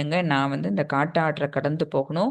எனக்கு தனியா கடக்கிறதுக்கு பயமா இருக்கு. நீங்க வரீங்கல்ல, என்ன நீங்க கையால பிடிச்சுக்கிறீங்களா?" அப்படின்னு கேட்குறாங்க. உடனே குரு சொல்லுவாரு, நான் வந்து பிரம்மச்சரியத்த கடைப்பிடிச்சிட்டு இருக்கிறேன். நான் எவ்வளோ அத வந்து எத்தன வருஷமா நான் வந்து பிரம்மச்சரியத்த கடைப்பிடிச்சு ஏன்னா இப்பதான் நம்ம பார்த்தோம். என்னென்ன அது இந்த தியான இந்த சமாதி நிலை அடையணும்னா என்னென்ன வேணும்? தனிமைப்படுத்திக்கணும், பிரம்மச்சரியம் வேணும், கரெக்ட்டான சாப்பாடு, கரெக்ட்டான தூக்கம் வேணும். இதெல்லாம் இப்ப தானே பார்த்தோம்.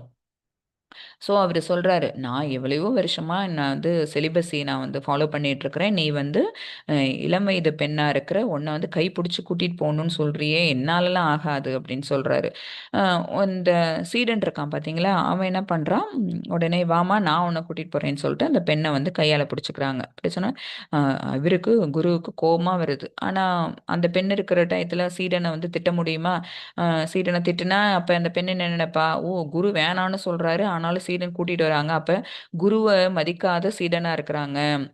இப்படி ஒரு சீடன வச்சுட்டு இருக்காங்களே!" அப்படின்னு தன்ன பத்தி தப்பா நினைச்சுருவாரேன்னு சொல்லிட்டு, குரு பேசாம வாய மூடிட்டு அ ஆற்ற கிராஸ் பண்ண ஆரம்பிக்கிறாரு. ஆற்றுல இறங்கும்போது வந்து, ஆற்றோட இது வந்து ஆழம் வந்து கம்மியா இருக்கும். இன்னும் உள்ளார போக போக டீப்பா போயிட்டே இருக்குது. ஆழம் ரொம்ப ஜாஸ்தியாகுது. ஸோ முதல்ல கால் வரைக்கும் இருந்த பாதம் தான் நனைஞ்சது வந்து, அப்புறம் வந்து கணுக்கால் வரைக்கும் இருக்கு. அப்புறம் முழங்கால் வரைக்கும் இருக்கு. அப்புறம் இடுப்பு வரைக்கும் இருக்கு. அப்புறம் வந்து இன்னும் தண்ணியோட ஆ இது ஆற்றோட ஆழம் இன்னும் கூட போகுது. அந்த அ சீடனுக்கே வந்து அது என்ன ஆயிடுச்சு, ஷோல்டர் ஹைட்டுக்கு அந்த தண்ணி வந்துருச்சு. அ அந்த டயத்துல வந்து அந்த பெண் கிட்டத்தட்ட மூழ்குற அளவுல இருக்கிறாங்க. ஏன்னா, அவங்க பெண்ணானவள் இவர சீடன விட இன்னும் கொஞ்சம் உயரம் மட்டு அப்படிங்கிறதுனால, இன்னும் குட்டியா இருக்கிறதுனால அவங்களுக்கு என்ன ஆகல, தண்ணிக்கு மேல அவங்களால தன்னை காப்பாத்திட்டு நடக்கிறதுக்கு சிரமமா இருக்கு. அதை பார்த்துட்டு அந்த சீடன் என்ன பண்றான், அந்த பெண்ண தூக்கி தன்னுடைய தோள் மேல வச்சுக்கிறான். மூழ்கிட போறாங்களோ அப்படின்னு உயிர் போறதுங்கிறது வந்து எவ்வளோ கஷ்டம். அதுவும் நான் உன்னை இந்த பக்கம் கொண்டு போய் விடுறேன்னு ப்ராமிஸ் பண்ணிட்டு அதை நடுவழியில அந்த ஆற்று நீரோட அடிச்சுட்டு போற மாதிரி விட்டோம் அப்படின்னா அது எவ்வளோ பெரிய பாவத்துல வந்து சேரும். அதனால என்ன பண்றான் அந்த சீடன் வந்து அந்த பெண்ணை தூக்கி தன்னோட தோள் மேல வச்சுக்கிறான். குரு அதையும் திரும்பி பார்க்கறாரு. அவருக்கு அவ்வளோ கோவம். நம்ம பார்க்குறோம், நம்ம என்னெல்லாம் பாடலாம் சொல்லி கொடுத்துருக்குறோம், இதுல செலிபசி முக்கியம், இந்த மாதிரி பிரம்மச்சரியம் முக்கியம்னு சொல்லியிருக்கும் போது ஒரு பெண்ணுக்கு கையை பிடிச்சு கூட்டிட்டு வரதோட இல்லாம இப்ப தோள் மேல வேற தூக்கி வச்சுட்டு வரானேன்னு. சரி இந்த பொண்ணு போகட்டும், அதுக்கப்புறம் இவனை நம்ம வந்து கேட்கலாம் எல்லா கேள்வியும் அப்படின்னு நினைச்சிட்டு போறாரு. இந்த ஆற்றக்கரை தாண்டி வந்துடுறாங்க. வந்த உடனே இந்த பெண் வந்து இறக்கி விடுறான் அந்த சீடன். இறக்கி விட்டோன்னே அந்த பெண் அவ்வளவு கோடி நமஸ்காரங்கள் பண்ணிட்டு நன்றி சொல்லிட்டு அந்த பெண் அவ வீட்டுக்கு போயிடுறா. அந்த பெண் போயிடுறா. இவங்க 2 பேரும் நடந்து வராங்க. முதல்ல என்ன ஆகுது, அந்த உடைய உலர்த்தனம்ல ஃபுல்லா ஆடை நனைஞ்சு போயிடுது. அவங்களாம் ரொம்பலாம் வச்சிருக்க மாட்டாங்கல்ல, ஒரு மூட்டை துணி தான் தலைமையில தான் வச்சிருக்கிறாங்க. ஸோ ஆடையை மாத்துறாங்க. அதுக்கே கொஞ்சம் டைம் ஆகுது. அப்புறம் திரும்ப பசி எடுக்குது. உணவை உட்கொண்டுட்டு இன்னும் கொஞ்சம் தூரம் நடந்து போறாங்க. அப்ப கேக்குறாரு குரு, நீ அந்த மாதிரி செய்தது தவறு அப்படின்னு சொல்லிட்டு சீடன் கிட்ட கேட்குறாரு. இதுக்கு கிட்டத்தட்ட கொஞ்சம் டைம் ஆயிடுச்சுன்னு வச்சுக்கோங்களேன். ம், உடனே என்ன செஞ்சது தவறு அப்படின்னு சீடன் கேட்குறான். இல்லை நான் வந்து முடியாதுன்னு நான் சொன்னேன், ஆனாலும் கூட நீ என்ன பண்ண, ஹெல்ப் பண்ண. என்ன செய்தேன், எப்போ செய்தேன் அப்படின்னு கேட்குறான். ஏன்னா அந்த சீடன் வந்து அதை மறந்தே போயிட்டான். ஓகே, அந்த பெண்ணை வந்து நான் வந்து கைப்பிடிச்சு நான் தண்ணிக்குள்ளே கொண்டு வர மாட்டேன்னு சொன்னேன். நீ கூட்டிட்டு வந்ததோட இல்லாம அந்த பெண் மூழ்கிற கண்டிஷன்ல நீ எடுத்து தோள் மேல வேற வச்சுக்கிட்ட, சுமையா வேற நீ தூக்கிட்டு வந்த, அதெல்லாம் எவ்வளவு தவறு அப்படின்னு அந்த குரு கேட்குறாரு. உடனே அந்த சீடன் சொல்றாங்க, அந்த பெண்ணை நான் எப்பயோ இறக்கி விட்டுட்டேன், நீங்க இன்னுமா சுமந்துட்டு வர்றீங்க. ஓகேங்களா? அதாவது அந்த பையன் சுமந்தது, அந்த சீடன் சுமந்தது என்ன அப்படின்னு பார்த்தீங்கன்னா, வெறுமனே உடல் அளவுல. இதுதானே பகவான் திரும்ப திரும்ப திரும்ப நமக்கு சொல்லிக் குடுத்துட்டு வராங்க. உடல் அப்படிங்கிறது நேத்து கதையில கூட பார்த்தோம். உடலுக்கு வந்து அவ்வளோ எல்லா செயல்பாடுகள் எல்லாம் அப்படி சிறப்பா நடக்கும். இந்த உயிர் போன விட்டு இந்த உடலுக்கு கூட அந்த தாசி பெண்ணுக்கு வந்து நாய் நரி கொத்தி திங்கிற மாரி இருக்கும். பட் அந்த பிராமணர் படித்த பண்டிதர்ங்கிறனால அவருக்கு அத்தனை நீராட்டு எல்லாம் நடக்கும். பட் அவங்களோட ஆத்மா எங்க போச்சு? அப்படியே ஃப்ளாப் என்ன ஆச்சு அப்படின்னா, ட்விஸ்ட் ஆயிடுச்சு. அவங்க வந்து சொர்க்கத்துக்கும், இவரு வந்து நரகத்துக்கும் போற மாதிரி ஆச்சு. அந்த மாதிரி தான் இந்த பையன் சீடன் என்ன பண்றான், குரு சொல்லிக் குடுத்த அந்த பாடங்கள ரொம்ப கரெக்ட்டா சரிவர கேட்டுக்கிட்டான். ஆத்மா வேறு, உடல் வேறுங்கிற விஷயத்த குரு தான் சொல்லிக் குடுத்தாருனாலும் கூட, அத சரிவர கேட்டுக்கிட்டதுனால, அந்த சீடன் வந்து அத கரெக்ட்டா புரிஞ்சுகிட்டு, ஒரு உயிர காப்பாத்துறதுன்னு தான் முக்கியம் அப்படிங்கிற நினைவுல, அவன் அந்த செயல் செஞ்சான். ஸோ அந்த பையன் வந்து அந்த பெண்ண வந்து வெறும் ஒரு உடைமைய தூக்கிட்டு வரா மாரி தான் தூக்கிட்டு வந்துட்டு கரையில சேர்த்துட்டு அவன் வந்துட்டான். பட் குரு தான் என்ன பண்றாங்க அப்படின்னு பார்த்தீங்கன்னா, இன்னுமுமே அத மனசுல சுமந்துட்டு வராங்க. ஸோ மனம் எதிரி அப்படி நம்ம எவ்வளோ ஞானம் பண்ணாலும் கூட, எவ்வளோ பேருக்கு அடுத்தவங்களுக்கு எல்லாத்தையும் சொல்லிக் குடுத்தாலும் கூட, அத தவறி வந்து யாரு இந்த மாதிரி இவங்களாவும் செய்யறதுக்கான வாய்ப்புகள் ஜாஸ்தி இருக்குது. ஓகேவா? அப்ப என்ன, பாடம் சொல்லிக் கொடுக்கப்பட்ட அந்த சீடன் வந்து மனசை ஒருநிலைப்படுத்தி வச்சிருக்கிறான்.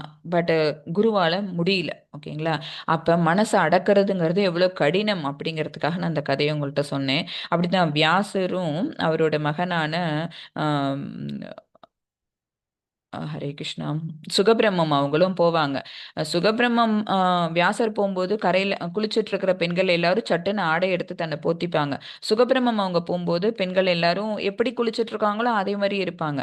வியாசருக்கு ஆச்சரியம் வந்துடும். அங்கேருந்து வந்துட்டு கேட்பாங்க, நான் எவ்வளவு வயசானவன், நான் போகும்போது நீங்க எல்லாரும் ஆடை எடுத்து மறைக்கிறீங்க, என்னுடைய பையன் வந்து இளம் வயது பையன், யவன பருவத்தில் இருக்கக்கூடிய பையன், இந்த வாலிப பையன், அவங்க வரும்போது நீங்க எல்லாரும் அப்பதான் ஆடையை மறைக்கணும். இப்போ நாங்க ஆடைய மறைச்சதும் ஆடைய மறைக்காம நிக்கிறதும் எதுவுமே சுகபிரம்மத்துக்கு தெரியாது.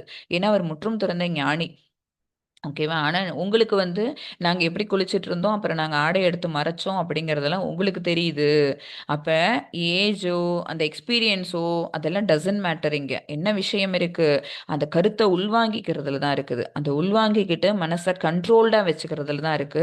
ஸோ இது ஒண்ணு வந்து நம்ம இங்க பௌதிக உலகத்து கதை, இன்னொன்னு வந்து பாகவதத்துல வரக்கூடிய கதை. 2 ஸ்டோரியும் உங்களுக்கு வந்து மனசை கண்ட்ரோல் பண்றது எவ்வளவு கஷ்டம் அப்படிங்கிற விஷயத்த உங்களுக்கு புரிய வச்சிருக்கிறதுக்காக நான் சொன்னேன்.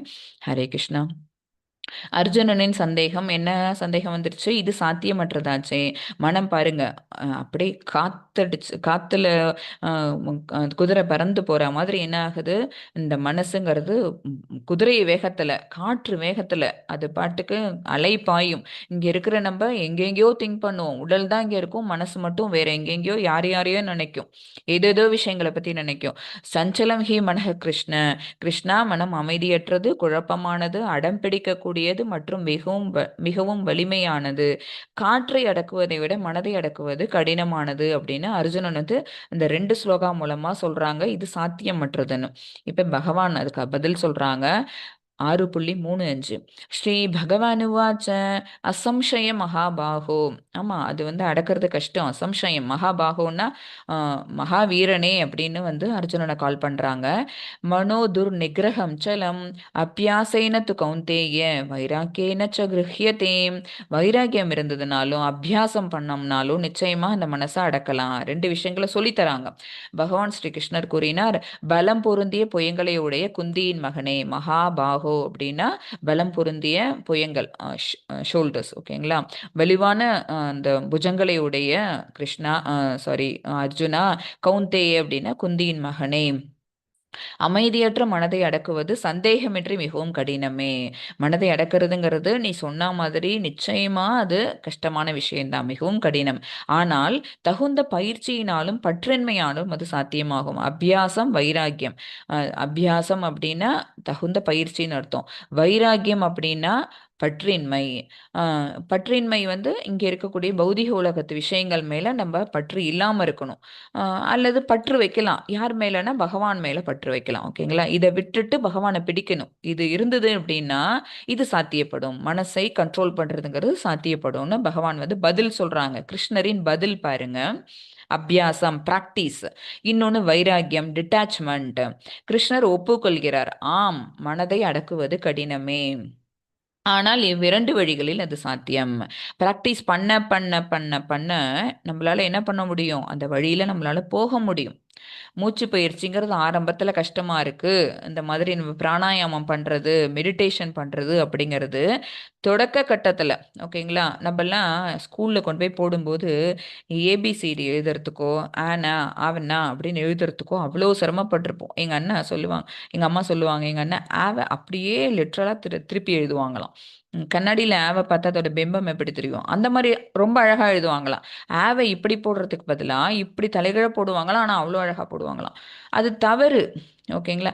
அவ்வளோ ஆனாலும் அழகாக இருக்கும். அவ்வளோ சிரமப்பட்டு தான் நம்ம எழுத்துக்களை எழுத கற்றுக்கிட்டு படிக்க கற்றுக்கிட்டு நம்ம இப்போ என்ன பண்ணுறோம்? நம்மளால் அவ்வளோ ஃப்ளூயண்ட்டாக ஹேண்டில் பண்ண முடியுது லாங்குவேஜை. ஒரு விஷயத்தை செய்ய ஆரம்பிக்கும் போது தான் அது என்ன ஆகும்? ரொம்ப கஷ்டமாக தோணும். அதுதான் மறுபடியும் சொல்கிறோம். நம்ம வந்து இந்த ஆன்மீக பயிற்சியில் நம்ம முன்னேற்றம் அடையணும் அப்படின்னா முக்கியம் என்ன அப்படின்னா பயிற்சி. பழக்கத்தில் பக்தி தொண்டு. மறுபடியும் அந்த வார்த்தை ஞாபகத்தை வச்சுக்கோங்க. அது என்ன அப்படின்னு பார்த்தீங்கன்னா, பகவானுக்கான பக்தி சேவை செய்யறதே வந்து பழக்கப்படுத்தினா மட்டும்தான் நமக்கு வரும். சரிங்களா? சாதனா பக்தின்னு சொல்லுவாங்க. சாதனா பக்தி அப்படின்னா என்ன அர்த்தம்னா பழக்கத்தில் பக்தி தொண்டு. ஸோ எதுவுமே பழகணும்னா கண்டிப்பா நமக்கு அது ஒரு நாள் பிராக்டிஸ் மேக்ஸ் எ மேன் பெர்ஃபெக்ட்னு ஒரு சேயிங் உண்டுல்ல, அதுதான் நம்மளால நிச்சயமா ரொம்ப நல்லபடியாவே பண்ண முடியும். இன்னொன்று என்ன அப்படின்னா வைராக்கியம் தேவை. நம்ம அதை பண்ணியே ஆகணும் அப்படிங்கிற அந்த வைராக்கியம் தேவை. பண்ணியே ஆகணுங்கிற வைராக்கியம் எப்போ வரும் அப்படின்னா இந்த நம்ம உலகப்பற்ற விட்டோம்னா தான் வரும். சரி, ஏதாவது ஒன்றுத்து மேலே நம்ம மனசை ஈடுபாட்டில் வச்சா தானே நம்மளுக்கு அந்த செயலை வந்து நம்மளுக்கு செய்யறதுக்கான அந்த ஒரு மோட்டிவேஷன் வரும் அப்படின்லாம் சொல்லுவோம். எனக்கு மோட்டிவேஷன் வைக்கிறதுக்காக ஒரு கோல் வேணும் அப்படின்னா நீ ஈடுபாடு வை. இந்த பௌதிக உலகத்தில் இருக்கிற மக்கள் மேலேயோ இங்கே இருக்கிற பொருள் மேலேயோ நீ ஈடுபாடு வைக்காம பகவான் மேலே அந்த ஈடுபாடை திருப்பி விடு. ஸோ ஈடுபாடு இருந்ததுன்னா நம்ம என்ன செய்வோம்? அந்த விஷயத்தை கற்றுப்போம். ஓகேங்களா? ஸோ ப்ராக்டிஸும் டிட்டாச்மெண்ட்டும் பகவானுக்கான சேவையாக நம்ம பண்ணணும் அப்படின்னா நிச்சயமாக நம்மளால் என்ன செய்ய முடியும்? மனசை அடக்கி பகவான் சேவையில் நம்மளோட உடல் பொருள் ஆவி அத்தனையும் அதில் வந்து நம்மளால் கொண்டு போக முடியும். இவ்விரண்டு வழிகளில் அது சாத்தியப்படும். மனசை அடக்குவதுங்கிறது சாத்தியப்படும். கிருஷ்ணர் பதில் சொல்லிட்டாங்க. சரி, நான் அப்படியும் பண்ணுறேன். நீங்கள் சொல்லிட்டீங்கல்ல மாதாஜி, இனிமேல் நான் வந்து ஸ்டார்ட் பண்ணுறேன் அப்படின்னு சொல்லிட்டு நான் எங்கள் மாதாஜிக்கிட்ட நான் சொல்லிக்கிட்டேன். அப்போ முயற்சி வேணும், அப்புறம் வந்து பயிற்சி வேணும், அப்புறம் பற்றுதல் வேணும். ஓகேங்களா? எது மேல பற்றுதல்னா பகவான் மேல பற்றுதல். விடு அல்லது பிடி தான் அந்த தத்துவமே. இதை விட்டுரு அல்லது பகவானை பிடிச்சுக்கோ. ஓகேங்களா? இதை விடவே முடியல அப்படின்னாலும் பிடிச்சுக்கோ அப்படிங்கிறது தான் ஆப்ஷன். சரியா? இந்த ஜென்மத்தில் நான் கொஞ்சம் கொஞ்சம் கொஞ்சமாக நம்ம செய்கிறோம்னு வச்சுக்கோங்களேன். இதுதான் படிக்கட்டு, ஆன்மீக படிக்கட்டு. ஒன்று ஒன்றா முன்னேறி முன்னேறி இந்த இடத்துல வரும். நம்மளோட லைஃப் ஸ்பேன் இந்த இடத்துல முடிஞ்சு போயிடுது. நம்ம வந்து பகவான் கிட்ட போய் சேர்றதுக்கு முன்னாடியே பக்தி அந்த அப்படிங்கிற அந்த லெவலை ரீச் பண்ணுறதுக்கு முன்னாடியே நம்மளோட லைஃப் ஸ்பேன் முடிஞ்சிருச்சுன்னு வச்சுக்கோங்களேன். இந்த ஆத்மா என்ன செய்யும்? அதோட கர்ம பலன் இவ்வளோ நாளாக இந்த உடல்ல இருந்தபோது இந்த ஆத்மா என்னென்ன விஷயங்கள் எல்லாம் செஞ்சுதோ அதுக்கான புண்ணிய பலன் பாவ பலன் 2 மூட்டையில் இருக்கும். ஓகேங்களா? புண்ணிய பலனை போய் ஃபுல்லாக ஃபஸ்ட்டு அனுபவிக்கும். ஹாப்பினஸ் தான் ஃபஸ்ட்டு. அடுத்தது நம்ம என்னென்னலாம் பாவகாரியங்கள் செஞ்சோமோ அதுக்கான பாவ பலன் அனுபவிக்கிறதுக்காக மறுபடியும் எங்கே வருவோம்? இங்கே இருக்கிற பௌதிக உலகத்துக்கு திரும்பி வருவோம். மறுஜன்மம்ங்கிறது நம்ம எல்லாருக்குமே கண்டிப்பாக உண்டு. பாகவதத்தில் சொல்லப்பட்டிருக்குது. இதெல்லாம் பகவத்கீதையில் சொல்லப்பட்ட மாதிரியே பாகவதத்துலேயும் சொல்லப்படுது. பரதர் ஜடபரதர்னு ஒரு கதை. ஜடபரதர் பாகவத ஸ்டோரி தான் அது.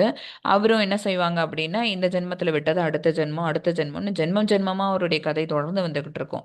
ஸோ ஃபஸ்ட்டு பேசிக்காக நம்ம இதை பார்த்துருவோம். இந்த ஜென்மத்தில் இங்கேருந்து இந்த இடம் வரைக்கும் ரீச் ஆகணும் நம்ம. பட் பிரேக் ஆகிடுது. ஏன்னா இந்த ஜென்மத்தை இந்த விடலை நம்ம விட்டுடுறேன். விட்ட உடனே என்ன ஆகுது? நான் போய் புண்ணிய பலனான அனுபவிக்கிறதுக்கு சொர்க்கலோகங்களுக்கெல்லாம் போயிட்டு திரும்ப இந்த ஆத்மா வந்து வேற ஒரு உடல் எடுத்து இங்கே வந்து பிறப்பெடுக்குது. என்ன பிறப்பெடுப்பேன் அப்படின்னா என்னோட பாவ கணக்கு எப்படி இருக்கும் அதுக்கு தகுந்த மாதிரி எனக்கு கிடைக்கும். அதுக்கு சரியான உடல் எனக்கு கிடைக்கும். இதுதான் விதிக்கப்பட்ட விதி. பகவான் வந்து நீ இதை எடுத்து இங்கே போ அப்படின்ட்டு பகவான் நமக்கு சொல்லி அனுப்பிடுவாங்க. ஏன்னா நம்ம பண்ணி வச்சிருக்கிற பாவம் அப்படி. ஓகேங்களா? ஆனால் இந்த இந்த விஷயத்தில் அது மாறிடும். என்ன அப்படின்னா நம்ம என்ன பண்ணியிருக்கிறோம் இங்கே இருக்கும்போது இந்த உடலை வச்சுக்கிட்டு இவ்வளோ பக்தி சேவை பண்ணியிருக்கிறோம். ஆன்மீகத்தில் முன்னேற்றம் அடைஞ்சு வந்திருக்கிறோம். ஸோ நிச்சயமாக அடுத்த பிறவி நமக்கு எப்படி இருக்கும்னா இதே மாதிரி மனித உடல் கிடைக்கும். ஓகேங்களா? அதுவும் இன்னும் நிறைய செல்வந்தர் வீட்லேயோ அப்புறம் நிறைய படித்த ஸ்காலர் பர்சன் இருக்காங்கல்ல அவங்க வீட்லேயோ ராஜா மாதிரி வீட்லேயோ அப்படியான பிறப்பு நமக்கு கிடைக்கும். சரிங்களா? ஏன்னா நம்ம பண்ணின இந்த பக்தி சேவை போன ஜென்மால இவன் விட்டுட்டு வந்தான். ஸோ இந்த ஜென்மால அவன் வந்து மறுபடியும் தொடரணும் அப்படின்னு. மறுபடியும் நம்ம we have to start from ஜீரோவா அப்படின்னா ஜீரோ கிடையாது. எங்கே விட்டோமோ அங்கே இந்த பாருங்க இந்த படிக்கட்டு நிலை ஒரே ஹைட்ல இருக்கு பாருங்க. எங்கே நம்ம விட்டோமோ அதே நிலையிலேருந்து நம்ம தொடர்ந்து அடுத்த ஜென்மத்தில் நம்ம என்ன செஞ்சிருவோம்? ஷோரா பகவான் அடைஞ்சிருவோம். அங்கேயே நமக்கு கொஞ்சம் ஏதாவது நமக்கு பிரச்சனை வருதுன்னு வச்சுக்கோங்களேன். அங்கேயும் பிரேக் ஆகுது அப்படின்னா அதுக்கு அடுத்த ஜென்மம் இன்னும் கொஞ்சம் உயர்ந்த இடத்துல நம்ம பிறப்போம். ஸோ நம்மளோட இது வந்து என்ன ஆகாது? வீழ்ச்சி அடையாது. இந்த கிராஃப் மேலே தான் போயிட்டே இருக்கும் போது நிச்சயமா கீழே வராது. ஏன்னா இந்த கிராஃப் வந்து எங்க போகுது? நம்மளை எங்க கொண்டு போகுது? ஆன்மீக முன்னேற்ற பாதையில நம்ம ஏறி போயிட்டு இருக்கிறோம். ஸோ நிச்சயமா முன்னேற தான் செய்வோம். நேஹாபிக்ராம நாசோஸ்தி. ஆன்மீக முயற்சியில் தோல்வி என்பதே இல்லை. அதுதான் சொன்னேன். இது ஃபுல்லாக என்ன ஆகுது? அப்கிரேட் ஆகி தான் போவோம். டிகிரேடேஷனுக்கு வேலையே கிடையாது. ஆன்மீக முயற்சியில் தோல்வி என்பதே இல்லை. விட்ட இடத்திலிருந்து பயணம் தொடரும். நம்ம எங்கே விட்டோமோ நம்மளுடைய மறுஜன்மால நம்ம என்ன உடல் எடுத்துட்டு வரோமோ அந்த உடலை வந்து பகவான் நம்மளுடைய கர்ம வினைக்கு ஏற்ற உடலை தான் கொடுப்பாங்கங்கிறத நம்ம படிச்சிருக்கோம். அந்த விஷயம் நமக்கு தெரிஞ்சிருக்கு இப்போ இதை படித்ததுனால. ஸோ எப்படி இருப்பாங்க? நல்ல குடும்பத்தில் நல்ல உயர்ந்த பண்டிதர்கள் குடும்பத்தில் நல்ல செல்வம் இருந்தது அப்படின்னா அடுத்தவங்களுக்கு பொருள் உதவி கொடுக்கறதுக்கு ரொம்ப ஹெல்ப்ஃபுல்லாக இருக்கும்ல. ஸோ அந்த மாதிரியான ஒரு குடும்பத்தில் இருந்துட்டு நம்ம எங்கே விட்டோமோ உனக்கு போன ஜென்ம வாசனை இருக்குது அப்படிம்பாங்க. சம்டைம்ஸ் நம்ம ஏதாவது சேலை எல்லாம் செஞ்சோன்னு வச்சுக்கோங்களேன், உனக்கு பூர்வ ஜென்மத்து வாசனை இருக்குது அப்படிம்பாங்க. ஸோ அதுக்கு காரணம் என்ன அப்படின்னா நம்ம அந்த மாதிரி செயலை அப்போ கூட செஞ்சுருந்துருக்கலாம். ஸோ விட்ட இடத்திலிருந்து பயணம் தொடரும். இதை யார் சொல்கிறாங்க? பகவான் பகவத்கீதையில். ஸோ எங்கே வேணாலும் நீங்கள் போய் அடித்து சொல்லலாம், சொல்லி ரெஃபரன்ஸோடு நீங்கள் காட்டலாம். பகவத்கீதையில் பகவான் வந்து 6th சாப்டரில் இந்த ஸ்லோகா நம்பரில் சொல்லியிருக்காங்க அப்படின்னு. சிறந்த யோகி யார்? யோகினாம் அப்பி சர்வேஷாம். இதில் பகவான் என்ன சொல்கிறாங்க? அந்த மாதிரி ரொம்ப ரேராக தான் பிரேக் ஆனாலும் கூட வந்து என்ன அட்டைன் பண்ணுறவங்க இருக்காங்க அப்படிங்கிறாங்க. எல்லா யோகிகளிலும் எவர் ஒருவர் தனது உள்ளத்தில் எப்போதும் என்னையே நினைத்து கொண்டிருக்கிறாரோ, என்னையேன்னா கிருஷ்ணரையே நினைத்து கொண்டிருக்கிறாரோ அவரே சிறந்த யோகி. பக்தி யோகமே யோக இணையின் உச்சம். ஓகேங்களா? ஸோ யோகினாம் அப்படி சர்வேஷாம் அப்படின்னா என்ன அர்த்தம்னா, இருக்கக்கூடிய அனைத்து மக்கள் அவங்க எல்லாரும் யோக பயிற்சி பண்றாங்க அப்படின்னா அதுல வெகு சிலரே என்ன ஆவாங்க அப்படின்னா சிறந்த யோகி ஆக முடியும். சிறந்த யோகியானவங்க இங்க இருக்கும்போதே தியான பயிற்சியில முன்னேறி சமாதி நிலையில தன்னை கொண்டு வந்து ரீச் பண்ணிக்கிட்டவங்க உள்ளுக்குள்ள பகவான் உரைகிறார் அப்படிங்கிறது விஷயம் தெரிஞ்சு தன்னை என்ன பண்ணிப்பாங்க, அந்த சமாதி நிலையிலே வச்சுப்பாங்க. பகவானை உள்ளுக்குள்ள இருக்க பகவானை அவங்க வந்து தீவிரமா வழிபட ஆரம்பிச்சிருவாங்க. ஓகேவா? அவங்க என்னன்னா வெற்றி பெற்ற யோகிகள். தோல்வி அடைந்த யோகிகள் என்ன பண்ணுவாங்க அப்படின்னா, மறுஜன்மான்னு இருக்குமா, விட்ட இடத்துல இருந்து திருப்பி ரீஸ்டார்ட் பண்ணுவாங்க. இதுதான் பகவான் 2 பேருக்கும் சொல்லிட்டாங்க. வெற்றியடைந்த தோல்வியும் இருக்கிறாங்க, தோல்வியடைந்த வெற்றியடைந்த யோகிகளும் இருக்கிறாங்க, தோல்வியடைந்த யோகிகளும் இருக்கிறாங்க. 2 பேருக்குமான அவுட்புட் என்னங்கிறது பகவான் இங்க நமக்கு சொல்றாங்க. கலியுகத்திற்கான தீர்வு சரி. இந்த மாதிரி தியானம் பண்றது, தபஸ் பண்றது, துறவு போறது இதெல்லாம் வந்து கலியுகத்துல நடக்குமா அப்படின்னா நம்ம இது டேக்அவே மெசேஜ். சத்தியுகத்துல நடந்தது. ஏன்னா 1,00,000 ஆண்டுகள் அவங்களுக்கு அப்ப போயிட்டு தன்னை தனிமைப்படுத்திக்கிட்டு அவங்களால வந்து தபஸ்ல உட்கார்றது, தியான பயிற்சி மேற்கொள்றது அப்படிங்கிறது வந்து அவங்களுக்கு அப்ப கைவர பெற்றது. ஆனா கலியுகத்துல நம்ம இருக்கோம். நம்மளால என்ன பண்ணிக்க முடியாது, ஒரு 5 மினிட்ஸ் கூட நம்மளால நம்மள தனிமைப்படுத்திக்க முடியாது. ரூம் கதவை அடைச்சிட்டு உட்காந்தா கூட போனை தூக்கிட்டு தான் வந்து ரூம்குள்ள உட்காருவோம். ஓகேங்களா? அது ஏதாவது 2 மெசேஜ் பாப்பப் ஆகும், அதை பார்க்கணும், நமக்கு தூண்டுதல் வந்துடும். ஸோ தியானம் பண்ண முடியுமா, நம்ம மனசை ஒருநிலைப்படுத்த முடியுமா, முடியாது. ஸோ கலியுகத்தில் நம்ம பண்ண வேண்டியது என்ன அப்படின்னா, இந்த மாதிரி கடுமையான தியான யோகம் சாத்தியமற்றது. நாரதீய புராணத்துல என்ன சொல்லியிருக்கு அப்படின்னா, ஹரே நாமைவ கேவலம், இறைவனின் திருநாமத்தை உச்சரிப்பதே ஒரே வழி. இந்த மாதிரி உட்காந்து தியானம் பண்றதும் ஒண்ணுதான். இப்படி நம்ம ஒரு பிளேஸ் பண்ணிக்கிட்டு கையில நாம ஜப மாலையை வச்சுட்டு பகவானுடைய நாமத்தை உச்சரிக்கிறதும் ஒண்ணுதான். ஸோ பிருகநாரதிய புராணத்துல வந்து கலியுகத்துல எது சிறந்தது, எது ஒரே வழி அப்படின்னு கேள்வி கேட்டு ஒரு ஸ்லோகத்துல பதிலும் வந்திருக்கும். ஹரே நாமைவ கேவலம், ஹரேர்னா பகவானுடைய நாமம், அது மட்டுமே தான், அதை உச்சரிக்கிறது மட்டுமே தான் ஒரே வழி, அது தவிர உயரத்துக்கு வேற வழி கிடையாது, முக்திக்கு வேறு வழி இல்லை அப்படின்னு பிருகநாரதிய புராணத்தில் இருக்கக்கூடிய ஒரு ஸ்லோகாவை எடுத்துக்காட்டா சொல்லி நமக்கு கலியுகத்திற்குள்ள இந்த மாதிரி தியானம் பயிற்சி, துறவு பயிற்சிக்கு நம்ம என்ன பண்ணலாம், நம்ம ஜபயாகம் வளர்க்கலாம், பகவானுடைய நாமத்தை நம்ம உச்சரிக்கலாம் அப்படின்னு சொல்லி தீர்வை கொடுத்துருக்குறாங்க. ஹரே கிருஷ்ண மகாமந்திரம். ஹரே கிருஷ்ண கிருஷ்ண கிருஷ்ண ஹரே ஹரே, ஹரே ராம ராம ராம ஹரே ஹரே. இந்த 16 வார்த்தைகள் உள்ள இந்த மந்திரம் வந்து நம்மளுடைய மனதை தூய்மைப்படுத்தும் மந்திரம். ஜபம் செய்வது எப்படி? முதலில் பஞ்சதத்துவ மந்திரத்தை சொல்லவும். ஜெய ஸ்ரீ கிருஷ்ண சைத்தன்ய பிரபு நித்யானந்த ஸ்ரீ அத்வைத கதாதர ஸ்ரீவாசாந்தி கௌரபக்த விருந்தா அப்படிங்கிற அந்த 5 கோஸ்வாமிகள் இருக்காங்களா, அவங்களோட பேரை சொல்லி நம்ம ஸ்டார்ட் பண்ணணும். ஏன்னா அவங்க தான் நம்ம எந்த தவறு பண்ணினாலும் கூட அதை திருத்தி பகவான் கிட்ட கொண்டு போய் சேர்ப்பாங்க. சரிங்களா? நம்ம ஸ்லோகத்துல நம்ம சொல்லுவாங்க, நம்ம ஸ்லோகம் சொல்லும்போது சின்ன குழந்தையா இருக்கும் போதுல மழலையில சொல்லும்போது நம்ம குரு பிரம்மா குரு விஷ்ணுவே கொஞ்சம் மாத்தி மாத்தி சொல்லுங்க குழந்தைங்க சொல்லும்போது. அதை வந்து சரஸ்வதி தேவி என்ன பண்ணுவாங்களாம், அதுல இருக்கிற வார்த்தைகள் எந்த வார்த்தைகள் பிழையா சொன்னாங்களோ அந்த பிழையை திருத்திட்டு பகவானோட காதுல ஒலிக்கிற மாதிரி சொல்லுவாங்களாம். ஏன்னா அதுக்கான ஃபுல்லு பலனும் வந்து அந்த குழந்தைக்கு கிடைக்கணும். ஓகேங்களா? அப்ப பகவான் காதுல அது எப்படி விழும், என்ன மாதிரி அக்ஷரங்களோ அதே அக்ஷரங்கள் விழற மாதிரி,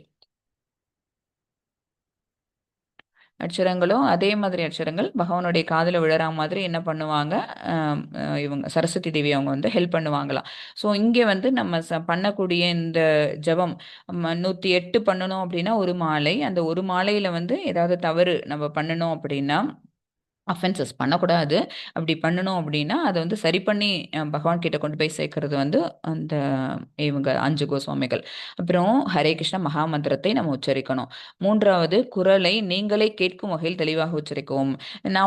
நாம ஜபம் பண்றேன் அப்படின்னு சொல்லிட்டு நம்ம என்ன பண்ண கத்தி கத்தி வாசிக்க கூடாது, மற்றவங்களுக்குலாம் டிஸ்டர்பன்ஸ் ஆகிற அளவுக்கு. அப்புறம் நீங்க பண்றது வந்து அவங்க எல்லாருக்கும் எப்படி இருக்கும்னா ஷோகேஸ் பண்ற மாதிரி தான் இருக்கும். சரிங்களா? ஸோ நான் அல்லது நம்ம மனசுக்குள்ளே சொல்லிக்கிறேன் அப்படின்னு சொல்லிட்டு நம்ம மனசுக்குள்ளேயும் சொல்லக்கூடாது, அதை நம்மளை தூக்கத்தில் கொண்டு போய் கூட சில டைம் விட்டுரும்.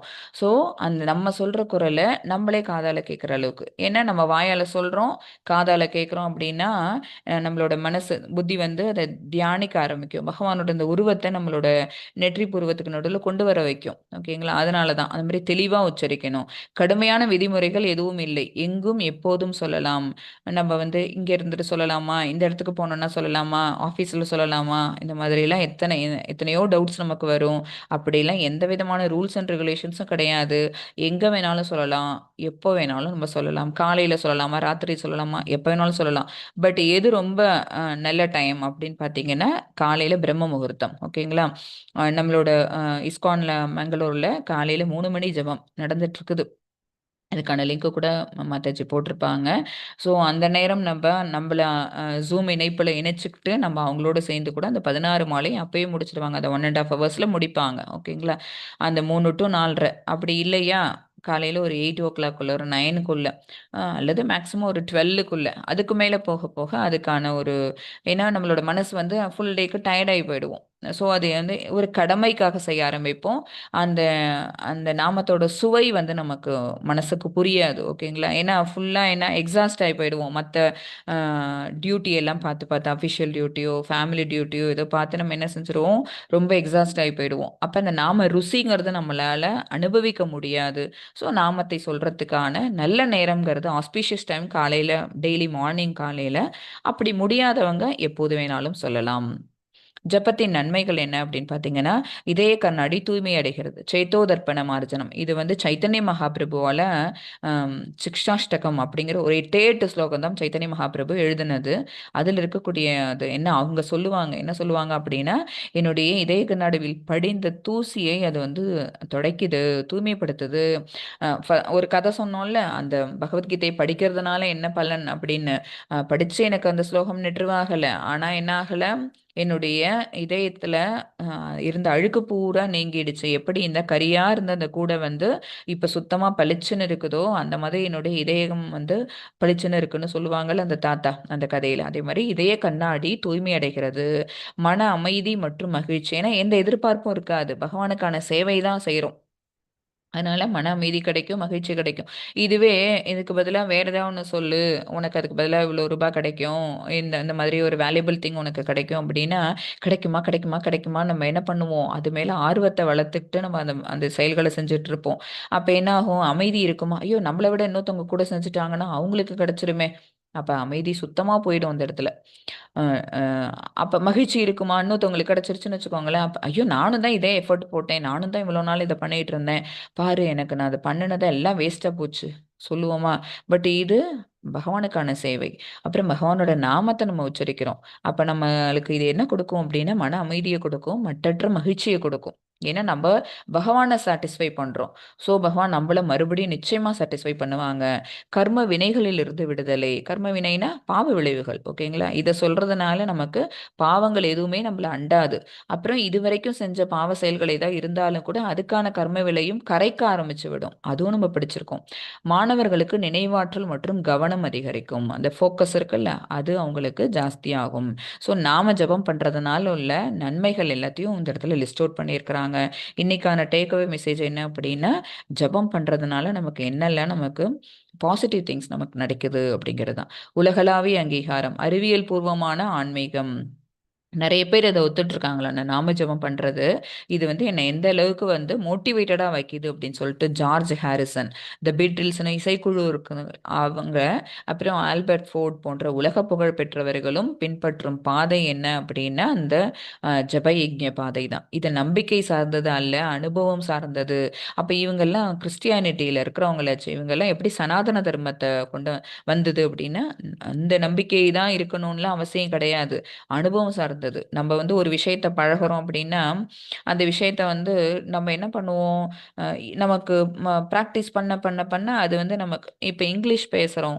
ஸ்கூல்ல வந்து நமக்கு இங்கிலீஷ் ஒரு பாடமா சொல்லிக் குடுத்தபோது ஆரம்பத்துல கஷ்டப்பட்டோம். அப்புறம் என்னாச்சு அப்படின்னா, பழக பழக பழக அது நம்மளோட மதர் டங்கா? ஆனாலும் நமக்கு அது வந்துருச்சுல்ல. அதே மாரி தான். அனுபவத்தை சார்ந்தது தான் இந்த விஷயம். ஸோ அவங்க எல்லாம என்ன பண்றாங்க, அங்கீகரிச்சுட்டு இருக்கிறாங்க. இந்த நாம ஜெபத்தோட வலிமைய.